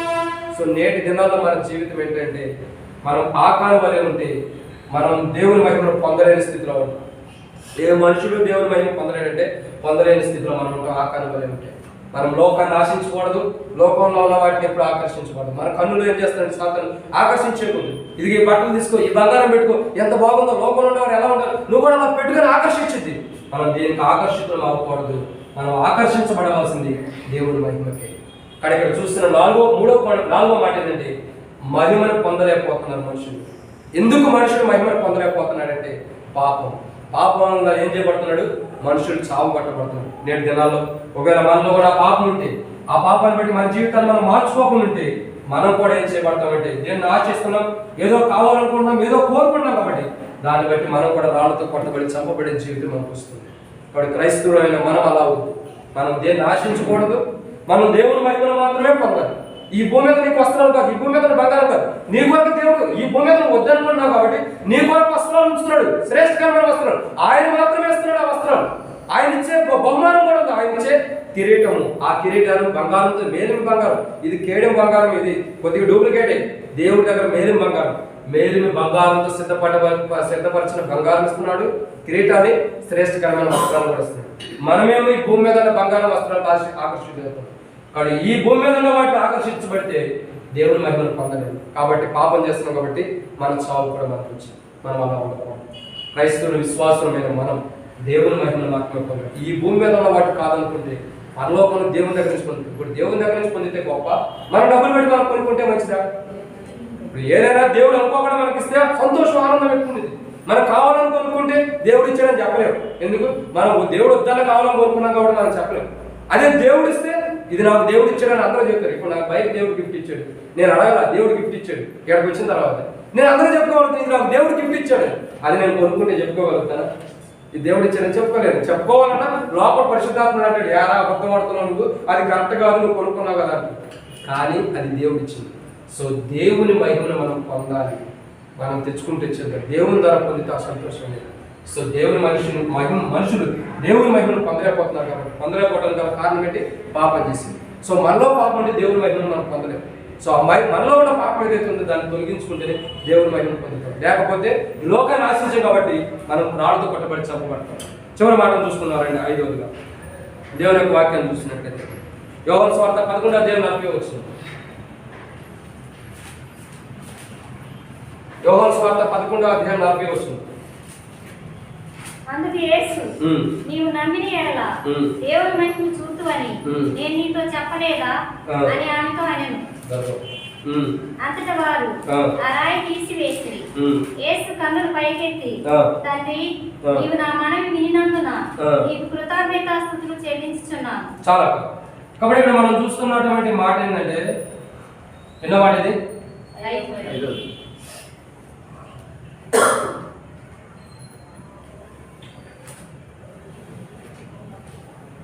ఇక్కడ మనం చూస్తున్న కోణం ఏంటంటే, చివరిగా 5వదిగా అసాధ్యమైన వాటిని సాధ్యం చేసే మహిమ. 5వ మాట అసాధ్యమైన వాటిని సాధ్యం చేసేది. ఇక్కడ అర్థం చేసుకోవాల్సిన కోణం ఏంటంటే, దేవుని మహిమ ఎలాంటిదంటే అసాధ్యమైన వాటిని కూడా సాధ్యం చేస్తుంది. ఇక్కడ అర్థం ఏంటో తెలుసా? ఇక్కడ ఎవరైనా ఎదుగుగా ఉంటే చూసుకోండి, చాలు వాటి ఉంటే కానీ ఇక్కడ మనం చూసినట్లయితే 5వది చూసినట్లయితే అసాధ్యమైనది సాధ్యం చేయబడుతుంది. అసాధ్యమైనది ఏంటి? ఇక్కడ మనం చూస్తూ వస్తున్నాం. ఎవరి వ్యక్తి ఇక్కడ వాడు నుంచి ఎవరి వ్యక్తి? లాజరు కనపడుతున్నాడు. లాజరు అన్నాడు లేదా? లాజరు చనిపోయాడా చనిపోబడలేదా?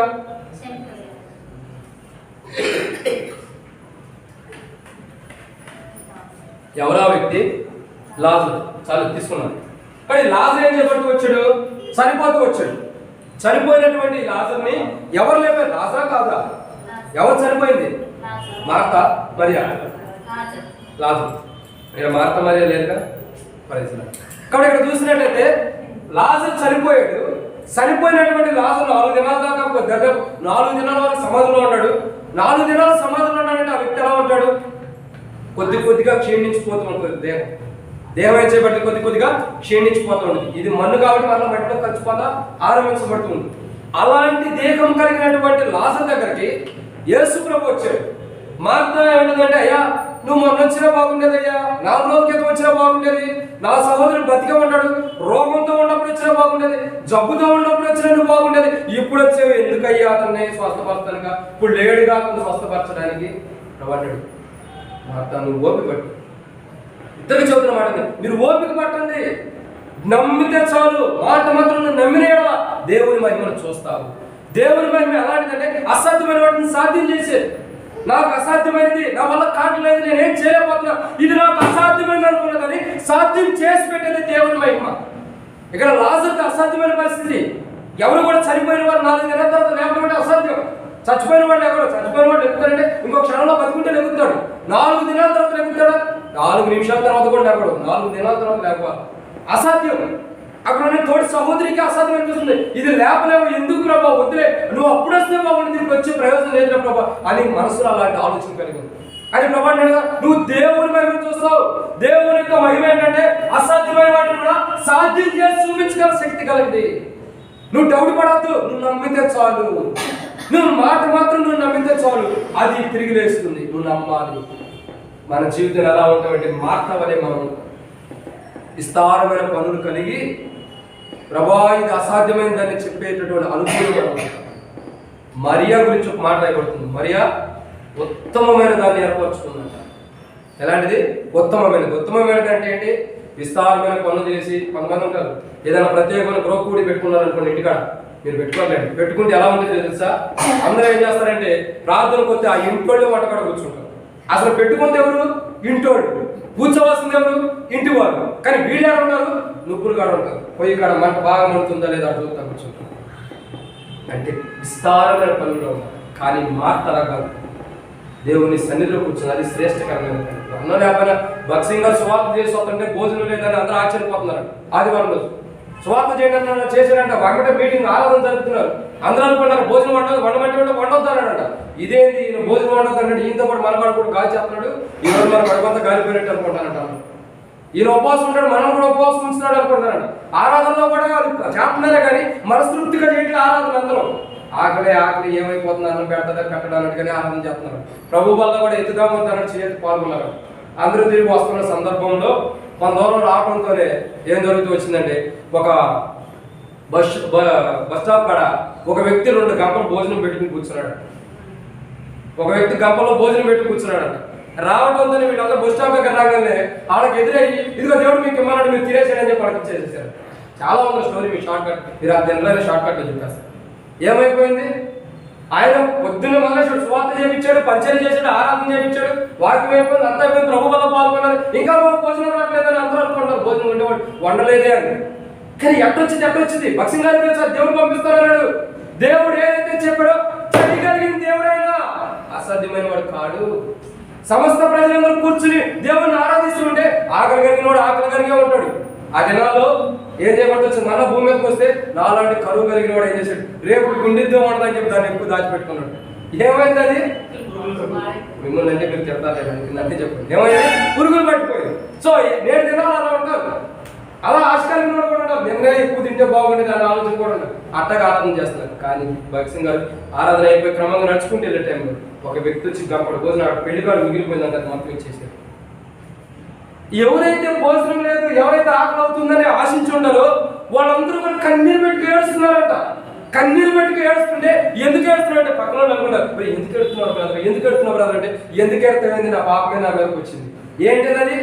ఆకలి కోసం ఎదురు చూశారు. దేవుడు చూడు అసాధ్యమైన వాటిని సాధించేశారు. ఆ దైవజనుడి యొక్క ప్రార్థన విని నాకు భోజనం పెట్టాడు, దీనికోసమే పొద్దు నుంచి సరైన విధంగా ఆరాధన చేయలేకపోయిందని చెప్పి తన లోపల సాక్ష్యం చెప్పుకున్నారు. ఏం చేసేసారు? అర్థం ఏంటంటే అసాధ్యమైన వాటిని సాధించేవాడు. ఇక్కడ విషయం ఏంటంటే మనం నమ్మాలి. భక్సింగ్ గారు ఒక్కడు నమ్మిన దాన్ని బట్టి కొన్ని వందల మంది భోజనం పెట్టి ఒక్కడి యొక్క నమ్మకమే, ఒక వ్యక్తి యొక్క నమ్మకమే అనేకులకు భోజనం పెట్టిన వాడు ఉంటాడు. ఆ దేశంలో ఆ పట్టణంలో 10 మంది నీతిమంతులండి అమ్మా, నేను ఏం చెప్తాను? ఆ పట్టణాన్ని కాల్చి వేస్తానన్నాడు. అవునా? చెప్పండి. ఆ పట్టణంలో 10 మంది నీతిమంతులు ఉండే కదా, పట్టణాన్ని కాల్చి వేస్తా. కరెక్ట్ కదా? చెప్పండి. కాదు, 10 మంది నీతిమంతులుండా కాపాడుతాను. ఆ పట్టణం అంతా కాదు, ఆడ కూర్చున్న వాళ్ళు ఒక్కడే నీతిమంతుడు అన్నాడు భక్సింగ్ గారు. ఆయన ఒక్కడిని బట్టి ఆ సంస్థానంతా కూడా భోజనం పెట్టిన వాడు అంటే ఆయనకు అసాధ్యమైంది లేదు. ఇక్కడ ఎంతమంది ఉండ మనలో ఉన్న ఒక విశ్వాసం చాలు సంఘక్షేమం. బైబిల్ ఏమంటుందంటే యేసు ప్రభు అంటాడు, నువ్వు నమ్మిన దేవుని మహిమ చూస్తావు. అసాధ్యమైన వాటిని సాధించబడాలంటే మనం దేవుని నమ్మాలి. పూర్తిగా నమ్మకం అంటే రక్షణ స్వార్థ కోసం నమ్మేది కాదు. పూర్తయిన నమ్మకం, ఇది దేవుడు చేయగలడు, ఇది దేవుని వల్ల అవుతుంది, ఇది దేవుడు ఒక్కడి వల్లే అవుతుంది, ఇంకెవ్వరి వల్ల కాదని ఎప్పుడైతే నువ్వు దేవుని మీద ఆధారపడతావు అప్పుడు దేవుడు సహాయం చేస్తాడు. నేను చిన్న మాట చెప్పి నేను ఈ విషయం ముగించేస్తాను. నేను బైక్ కొనుక్కోవాల్సిన విషయంలో చాలా ఇబ్బంది పడుతున్నాను. ఇక్కడ హైదరాబాద్ వచ్చిన తర్వాత అటు ఇటు వెళ్తాను పరిచయం. ఏదైనా బైక్ బుక్ చేసుకుంటుంటే 300 రూపాయలు అవుతుంది వెళ్ళడానికి. ర్యాపిడ్ బైక్ బుక్ చేస్తే 300, కార్ బుక్ చేసుకున్న ఏది బుక్ చేసినా జూబ్లీస్ వెళ్ళడానికి దాదాపు 500 దాకా అవుతుంది. నా దగ్గర స్తోమత లేదు. ఏంటి ప్రభు అని ప్రార్థన చేశాను, అర్థం కాదు. ఒక రైతు నిద్ర పట్ల 12 గంటలకి హెబ్రోన్ పులిపీఠం దగ్గరికి వెళ్ళి కూర్చున్నాం. అంటే మేము హెబ్రోన్లోనే ఉంటాం, బెనిఫిటింగ్లోనే. పులిపీఠం దగ్గరికి వెళ్ళి కూర్చుని రేత్రి 12 గంటల నుంచి 1:30 వరకు ప్రార్థన చేశాను. అసలు ప్రార్థన అంత టైం నడిచిందని నాకే ఆశ్చర్యం అనిపించింది. అని నేను ఇంత టైం నుంచున్నాను, పావుపడి చేసినట్టు ఉంది. కానీ 1:30 అయిపోయింది. టైం తప్పుగా జరిగింది, టైం జరిగింది. అయితే నేను ఒకటి అడిగాను, ప్రభా నా జీవితం నేను అడగకుండా నిర్ణయించాను. నేను అడగకుండా సంఘాలు ఇచ్చావు, పరిచయం ఇచ్చావు, రేపటి మంచి పరిచయం ఇచ్చావు, ఇక్కడ పిలిచావు, వచ్చా నీ పిలుపుని బట్టి వచ్చి నీ వాక్యాన్ని బట్టి సంఘం అర్పించావు. ఎంత జరుగుతుంది ప్రభా, అసాధ్యమైన సాధ్యం చేస్తాను.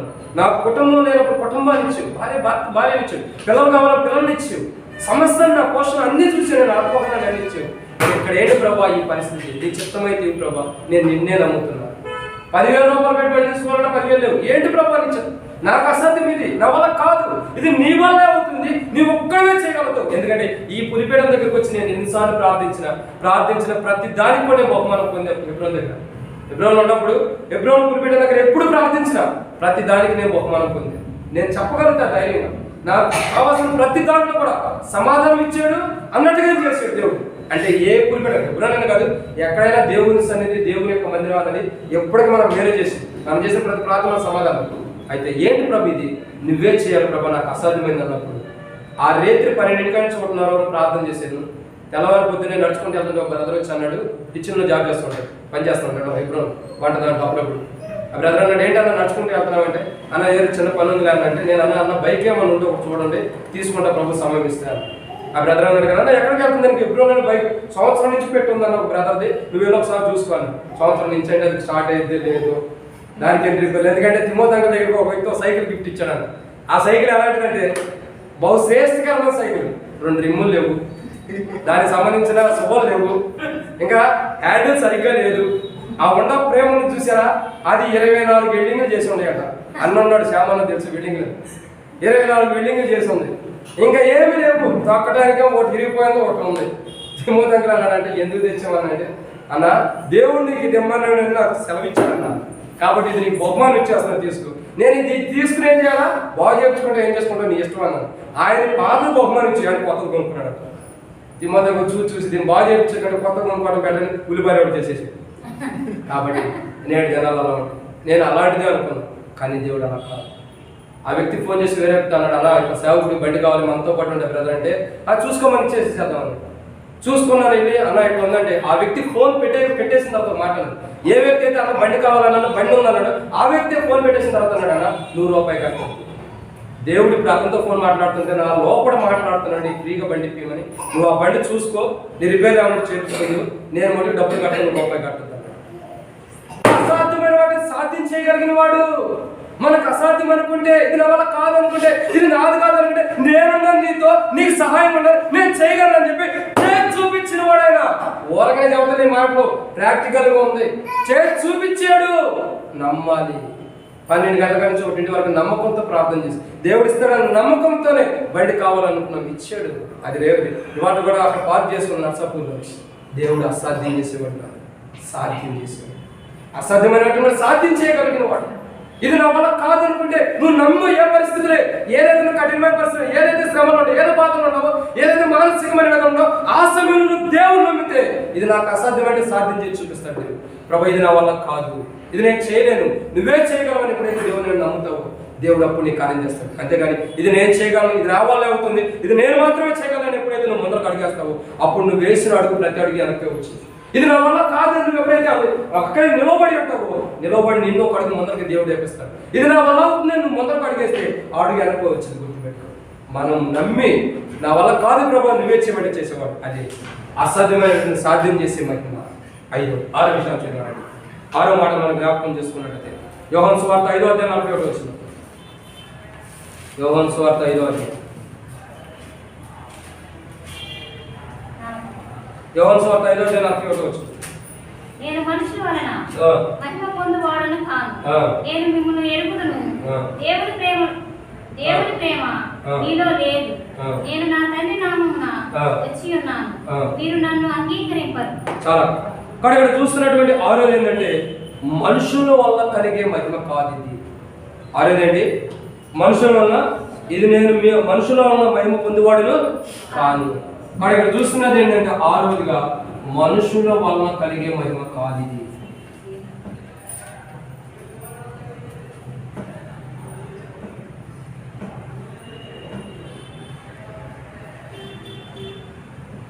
ఎలాంటిది? మనుషుల వల్ల కలిగే మహిమ కాదు. ఈ వెలుగు మనలో ప్రకాశించాలంటే, ఆ ప్రకాశమైన వెలుగును మనలో, ఆ వెలుగులో మనం ఉండాలన్నా, ఆ తేజస్సులో మనం ఉండాలంటే ఇది మన వల్ల కలిగే మహిమ కాదు. ఏ మనుషుడి వల్ల కలిగే మహిమ కాదు ఇది. ఏ మనుషుడు తనతో తాను కలిగే మహిమ కాదు. ఇది దేవుని వల్ల కలిగే మహిమ. సో ఈ మహిమ ఎలాంటిది? దేవుని వల్ల. యెషయా 60 వచ్చిన ప్రకారం నీ మీద వెలుగు వచ్చిందంటే ఆ వెలుగు ఎవరి దగ్గర నుంచి వచ్చిందంటే యెహోవా మహిమ, యెహోవా వెలుగు. అంటే అర్థం ఏంటంటే మనుషుల ద్వారా ఎవ్వరు కూడా మహిమ తెచ్చుకోలేరు. నన్ను బట్టి నాకు మహిమ తెచ్చుకోలేదు. ఒక మనుషుడి ద్వారా దేవుడు మహిమ తెచ్చుకోలేడు. తెచ్చుకోలేని మనుషుని మహిమకరంగా దేవుడు వాడుకుంటాడు అంతే. కానీ మనుషులను బట్టి వచ్చి మహిమ కోసం దేవుడు ఆశిస్తున్నా. దేవుడు అంతా మహిమ కలిగిన వాడు. ఎవరు సమీపించడానికి తేజస్సులంత గొప్ప అమరత్వం కలిగిన మహిమ కలిగిన దేవుడు. మనుషుల మహిమ కోసం చోట్ల. అందుకే అంటాడు కదా, మనుషుల మహిమ వలన కలిగినది కాదు. నేను మనుషుల వల్ల కలిగినది కాదు, నా మహిమ దేవుని వల్ల. మనుషుల వల్ల కలిగిన మహిమ కాదు ఇది. నేను మహిమ కలిగిన వాడైతే ఈ మహిమ అనేది మనుషుడి ద్వారా వచ్చింది కాదు. అంటే ఇక మనుషుని యొక్క శరీరాన్ని బట్టి వచ్చింది కాదని అర్థం. ఇద్దరు మనుషులు, స్త్రీ పురుషుడు కలుసుకుంటే ఒక పురుషుడు గారు ఒక స్త్రీ గారి ఈ లోకానికి ఒక చండిపేట అనుగ్రహించబడుతూ వస్తారు. చూడండి, అవునా కదా? లోక మర్యాద ఏంటి? ఒక స్త్రీ పురుషుడు ఐక్యపరచబడితేనే, ఇద్దరు కలిసిన బంధత్వాన్ని బట్టే వారి గర్భఫలం వచ్చి ఒక బిడ్డ అనేది లోకానికి వస్తాడు. ప్రభు చెప్పేది అదే, నేను అలాంటి వాడిని కాదు. స్త్రీ పురుషులు కలయిక కలిస్తే అనేది పాపం. ఆ పాపంతో పుట్టినవాడని కాదు. నేను ఎలాంటి వాడిని అంటే దేవుని ద్వారా జన్మించబడిన వాడిని అని అర్థం. అక్కడ వచ్చినట్టు అర్థం. మనుషుల మహిమను పొందినవాడు మనుషుల మహిమ కాదు అంటే అర్థం ఏంటంటే ఇది మనుషుల వల్ల కలిగింది కాదు, ఇది దేవుని మహిమ వలన. అందుకే కదా ఆయన వచ్చాడు దూత మరియ దగ్గరికి వచ్చాడు. దయాప్రాప్తిరాలా ఏం చేయబడుతూ వచ్చింది? నీవు శుభము నీకు. ఎందుకు? దేవుని మహిమ నీ మీద ఆవరించి ఉన్నందున నువ్వు పరిశుద్ధాత్మ గర్భము పొందితివి, ధరించితివి. అంటే అర్థం ఏంటి? దేవుని మహిమ కనబడుతుంది. అంటే అర్థం ఏంటి? ఈ మహిమే యేసుక్రీస్తు ప్రభువారు. ఆ మహిమ గర్భంలో పెట్టబడుతూ వచ్చింది. ఇక్కడ అర్థం ఏంటంటే మనుషుడి ద్వారా వచ్చిన వాడు కాను. ఒక మనుషుని యొక్క దేహాన్ని బట్టి, ఒక మనుషుని యొక్క దేహాన్ని బట్టి తీయబడిన వాడు కాను నేను, దేవుని ద్వారా తీయబడినటువంటి వాడు. కాబట్టి ఇక్కడ అర్థం ఏంటంటే ఆరోదిగా మనుషుడి వల్ల కలిగిన మహిమ కాదు. ఇది ఒక మనుషుని బట్టి, యోసేపుని బట్టి లేకపోతే మరియను బట్టి వచ్చింది కాదు, దేవుని బట్టి వచ్చిన మహిమ. ఈ దేవుని బట్టి వచ్చిన మహిమ ఏం చేస్తుందంటే భూమి మీదకి ఎందుకు వచ్చిందంటే పాపాత్మలే మనందరిని క్షమించి ఆ మహిమలో ఉంచడం కోసం. ఈ మహిమ ఎందుకు వచ్చిందంటే మనుషుల వల్ల కలిగింది కాదు, దేవుని వల్ల కలిగి మహిమ భూమి మీదకి ఎందుకు వచ్చిందంటే మనం కూడా ఆ మహిమ ఎక్కడుందో ఆ మహిమలో మనం కూడా ఉండటం కోసం, ఆ మహిమలోకి తీసుకెళ్ళడం కోసం ఈ మహిమ భూమి మీదకి దిగి వచ్చింది. సో ఇక్కడ మనం గుర్తుంచుకోవాల్సిన ఆరోపణ ఏంటంటే మనుషుల వల్ల కలిగిన మహిమ కాదు. అంటే మనుషుని దేవం ద్వారా వచ్చింది కాదు, దేవుని ద్వారా మహిమకరంగా రాబడుతున్నట్టు మహిమ. ఈ మహిమ ఎలాంటిది? దేవుని ద్వారా రాబడుతుంది. 6-7 విషయం చూద్దామండి. మత్తయి సువార్త 16:27 వచ్చింది. మత్తయి సువార్త 16:27. మనకు లైట్ అన్నది ఆగిపోతూ ఉంటుంది, అందుకే తొందరగా యూజ్ చేస్తాం. 16:27 మత్తయి సువార్త.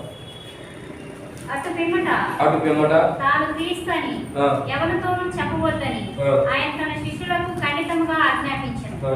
అప్పటి నుండి తాను యెరూషలేమునకు వెళ్ళి పెద్దల చేతను ప్రధాన యాజకుల చేతను మనిషి కుమారుడు తన తండ్రి మహిమ గలవాడై తన దూతలతో కూడా రాబోచున్నాడు. అప్పుడు ఆయన ఎవరి క్రియల చొప్పున వారికి ఫలమిచ్చును. ఇక్కడ నిలిచి ఉన్న వారిలో కొందరు మనిషి కుమారుడు తన రాజ్యముతో వచ్చుట చూసు వరకు మరణం రుచి చూడాలని నిశ్చయముగా మీతో చెప్పుచున్నాను. ఇక్కడ మనం చివరిగా చూస్తున్నటువంటి 7వ కోణం ఏంటంటే ఈ మహిమతో దేవుడు, మహిమ గల దేవుడు ఏం చేస్తున్నాడు? దూతలతో రాబోతున్నాడు. ఏ దూతలతో రాబోతున్నాడు? మహిమతో దూతలతో ప్రభు ఏం చేయబోతున్నాడు? చదవండి అన్నమాట. అక్కడ రాబడుతున్నాడు. మహిమతో మనిషి కుమారుడు తన తండ్రి మహిమ గలవాడై తన దూతలతో కూడా రాబోతున్నాడు. అప్పుడైనా ఎవరి క్రియలు చొప్పున వారికి చాలు.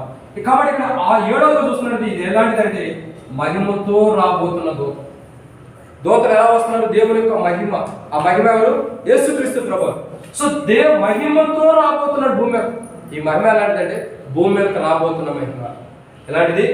భూమి మీదకి రాబోతున్న మహిమ. భూమి మీదకి రాబోతున్న మహిమ.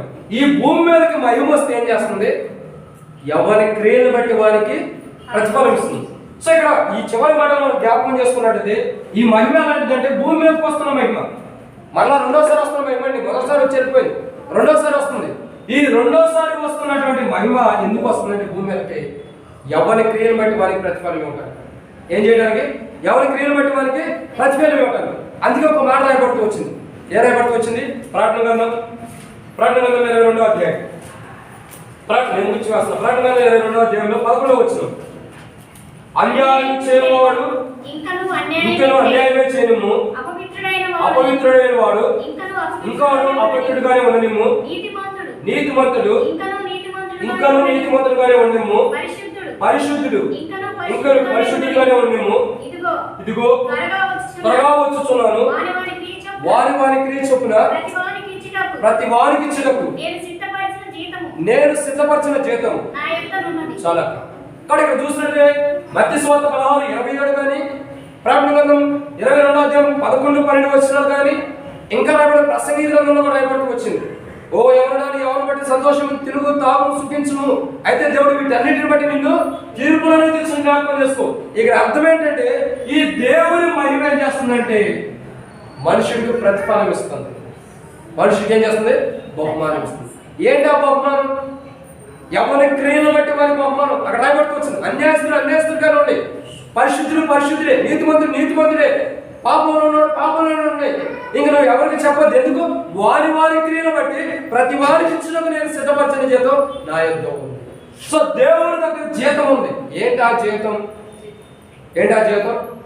పౌలు అంటాడు, నా కొరకై నీతి కిరీటం ఉంచబడింది. పౌలు యొక్క జీవితాన్ని బట్టి పౌలుకి ఏమి ఇవ్వబడుతుంది అంటే నీతి కిరీటం ఇవ్వబడుతుంది. ఎందుకు నీతి కిరీటం ఇవ్వబడుతుందంటే భూమి మీద సమస్తాన్ని కూడా కంటతో సమానం చేసుకున్నాడు కాబట్టి నీతి కిరీటం పొందుతున్నాడు. అతను ఎలాంటి వాడు? పరిశుద్ధంగా ఉన్నాడు. పరిశుద్ధుడైన పౌలు అంటారు.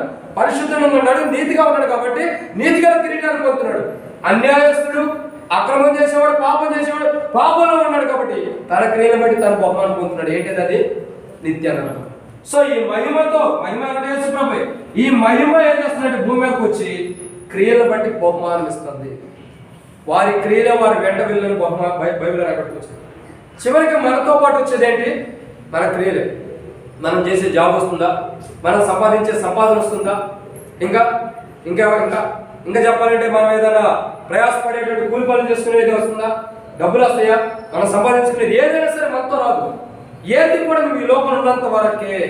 నీకు డాబా ఉండ, బిల్డింగ్ ఉండ, కారు ఉండ, బైక్ ఉండ, బహు విస్తారమైనటువంటి శ్రేష్టకరమైన ఏముండ నీకు, ఇవన్నీ ఈ లోపం సంబంధించినవి.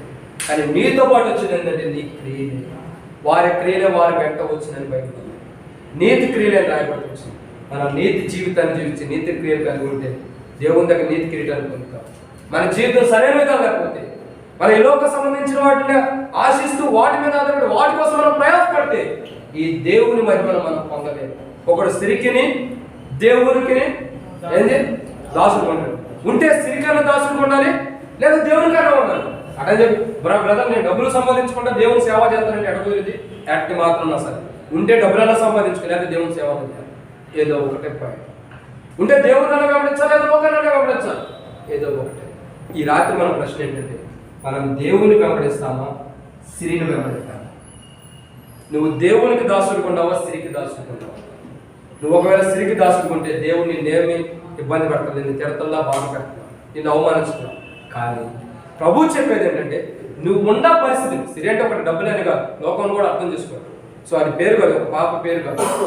సో ఇక్కడ సిరికి నువ్వు దాసుడుగా ఉంటే ఒక దినం ప్రభు చెప్పేది ఏంటంటే, తిడతల్లో పడతల్లో ఎట్లా అట్లా ఉండేమంటాడు. కానీ ప్రభు ఏమంటాడు, ఒక దినాన నష్టపోతావు అని చెబుతున్నాడు. అంతే.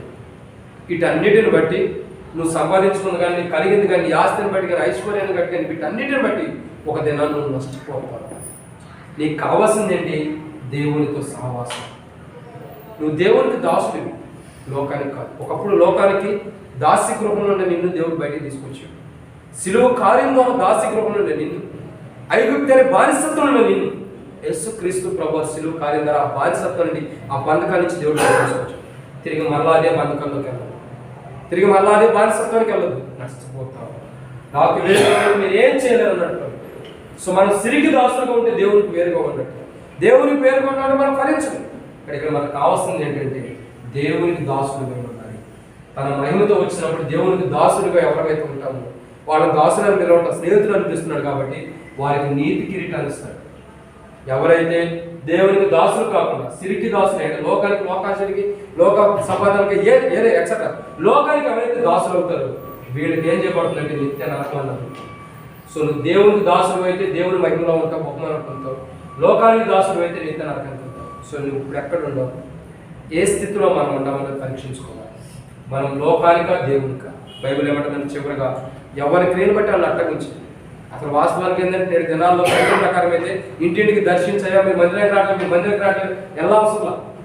అసలు నేడు దినాలు ఎలా అవసరం? ఎందుకు? చివరిగా ఇది బైబిల్ ప్రకారం నీ విశ్వాసాన్ని ఎవరి సొంత రక్షణలో కాపాడుకోవాలి. నువ్వేంటి మందిరానికి రా, నువ్వు మందిరానికి రాని ఎలా అవసరం? కానీ ఎందుకు అతను అనే సమయం ఇంకా దేవుడు ఇస్తున్నాడు. నువ్వు దేవుడిని పేర్కొంటొద్దు. ఇంకా నాకు తెలిసినంత వరకు ఏంటంటే నేడు దినాల్లో బైబిల్ స్టడీకి వచ్చేవాడు రేపు ఆదివారం ఆరాధనకైతే మందిరం నిండి వచ్చే బైబిల్ స్టడీ కాదు అని రావాలి.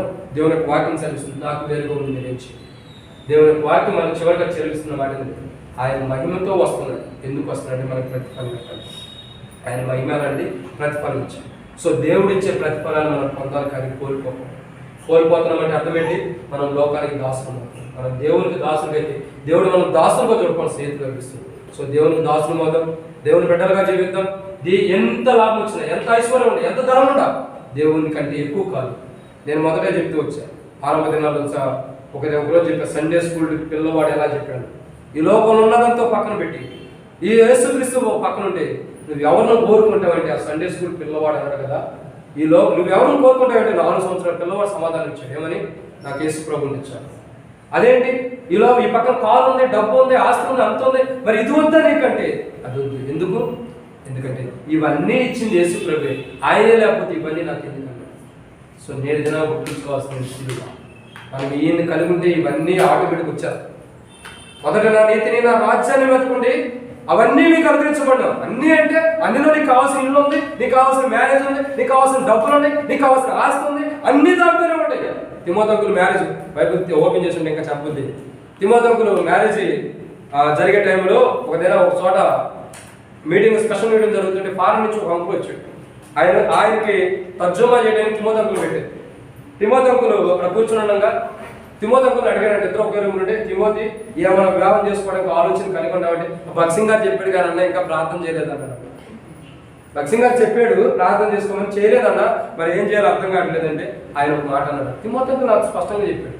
ఏమన్నాడంటే, మరి ఏం చేయాలన్నా ఎట్టగంటే, తిమోతి ఫస్ట్ నువ్వు ఆయన నీతిని, ఆయన రాజ్యాన్ని, అన్నీ నీకు అనుగ్రహించబడుతుంది అన్నాడు కదా, అన్నిలోనే నీ భార్య ఉంది, అన్నీ అన్నాడు, అన్నిలోనే నీ ఆస్తి ఉంది, అన్నిలోనే నీ డబ్బు ఉంది, నీ పిల్లలు ఉండదు, నీకు సమస్తం కూడా అన్నీ అన్నాడు కదా, దాంట్లోనే మొత్తం.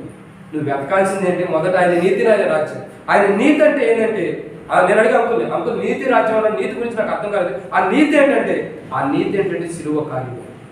ఆ సిలువలో ప్రభు ఎలాగైతే మన కోసం ప్రాణం పెట్టాడు, నీతి కలిగిన వాడు ఎలా నీతి కొరకు ప్రాణం పెట్టాడు, ఆ సిలువ కార్యం ఎత్తి తెచ్చారు. అదే నీతి. ఆయన రాజ్యం ఈ లోక సంబంధమైనది కాదు, పరలోకంలో ఏముండే అనేది మనం భూమి మీద ఎత్తుకుతే చాలు. ఇంక మనం వాటితో ఆ రాజ్యాన్ని ఎత్తుకుంటూ ఈ నీతి కలిగి మనం జీవిస్తే సమస్తం కూడా దేవుడికి పడుతుంది. నిజంగా మీరు ఊహించరు, దేవుడు తిమోతికి ఇచ్చిన ఆశీర్వాదం ఏంటి తెలుసు? ఆస్తి. నేడు దినాల్లో అనేక మంది విశ్వాసం, కొంతమంది ప్రేమిస్తారు, కొంతమంది ద్వేషించేవాడు. కానీ నేను ధైర్యంగా చెప్పగలుగుతాను, నేటి దినాల్లో ఆయనకి దేవుడు ఇచ్చిన ఆస్తి ఏంటో తెలుసా? డబ్బు కాదు. చివరి దినాల్లో ఆయన లోపల నుంచి తీసివేయబడిన దినాల్లో ఆయన బ్యాంక్ అకౌంట్లో ఉన్న డబ్బులు కూడా లాక్డౌన్ ఆ టైంలో అందరికీ ఇచ్చేసేసాడంట. సేవకులందరికీ ఎవరు కావాల్సిన, ఎవరి ఇబ్బందుల్లో ఉన్నారో వాళ్ళందరూ పనిచేసేసాడంట. బ్యాంక్ బ్యాలెన్స్ మొత్తం పనిచేసుకుంటూ వచ్చేసాడంట. విత్డ్రా చేసిన సేవకుడు కూడా అక్కడే ఉన్నాడు, ట్రైనింగ్ ఉన్నాడు, ఇంకా ఉన్నాడు. అలాంటి ఆయన ఒకటే చెబుతూ వచ్చి, మొదట మనం ఆయన నీతిని వెతకాలి, ఆయన రాజ్యాన్ని వెతకాలి. తిమోతికి దేవుడు ఇచ్చిన ఆస్తి, ఐశ్వర్యం ఎవరంటే మనమే. ఎందుకంటే ఆ దైవజనుడి ద్వారా రక్షించబడి, ఆ దైవజనుడి ద్వారా మారుమూసి బాప్తిస్మం పొందినవాడు. ఈ ధనమే రేపటి దినాన్ని ఆయనకి శ్రేష్టకరమైనటువంటి విశేషమైనటువంటి ఆశీర్వాదకరంగా దేవుడు ఇవ్వబోతున్నాడు. భక్సింగ్ గారికి ఇస్తున్నాడు, తిమోతికి ఇస్తున్నాడు, మనకు కూడా ఇస్తాడు దేవుడు. మనకి ఇవ్వాలంటే ఆ దైవజనుడు వెళ్ళిన మార్గంలో మనం వెళ్ళాలి. ఆ దైవజనుడు ప్రణాళికలు, ఆ దైవజనుడు తీర్మానంలో మనం ఎప్పుడైతే మనం నడుస్తామో అప్పుడు ఆశీర్వాదం పొందుతాం. కాబట్టి చివరిగా దేవుని వాక్యాన్ని చూసినట్టే ఆయనకు వేరుగా ఉండదు, ఆయనకు లోబడదాం, ఆయన నీతిని, ఆయన రాజ్యాన్ని వెతుకుదాం. ఆయన రాజ్యంలో ఏముంటే మనం వెతికితే ఆ పరలోక రాజ్యాన్ని గురించి మనం తెలుసుకుంటే చాలు. ఆ రాజ్యాన్ని వారసులుగా అయితే మహిమతో వస్తున్నప్పుడు మనం బహుమానం ఇస్తాడు. ఒకవేళ మనం అలా ఉండకపోతే తీర్పు పొందుతాం. ఆ తీర్పులో రాకుండా ఆయన ద్వారా బహుమానం పొంది ఆయనకు మాత్రమే దాసులు అవుతాయి. సిరికి దానికి దాసులు కాకుండా ప్రభు నన్ను కాపాడు కాక దేవుడు పొందను. లైట్ కూడా ఇప్పుడు వరకు ప్రార్థన.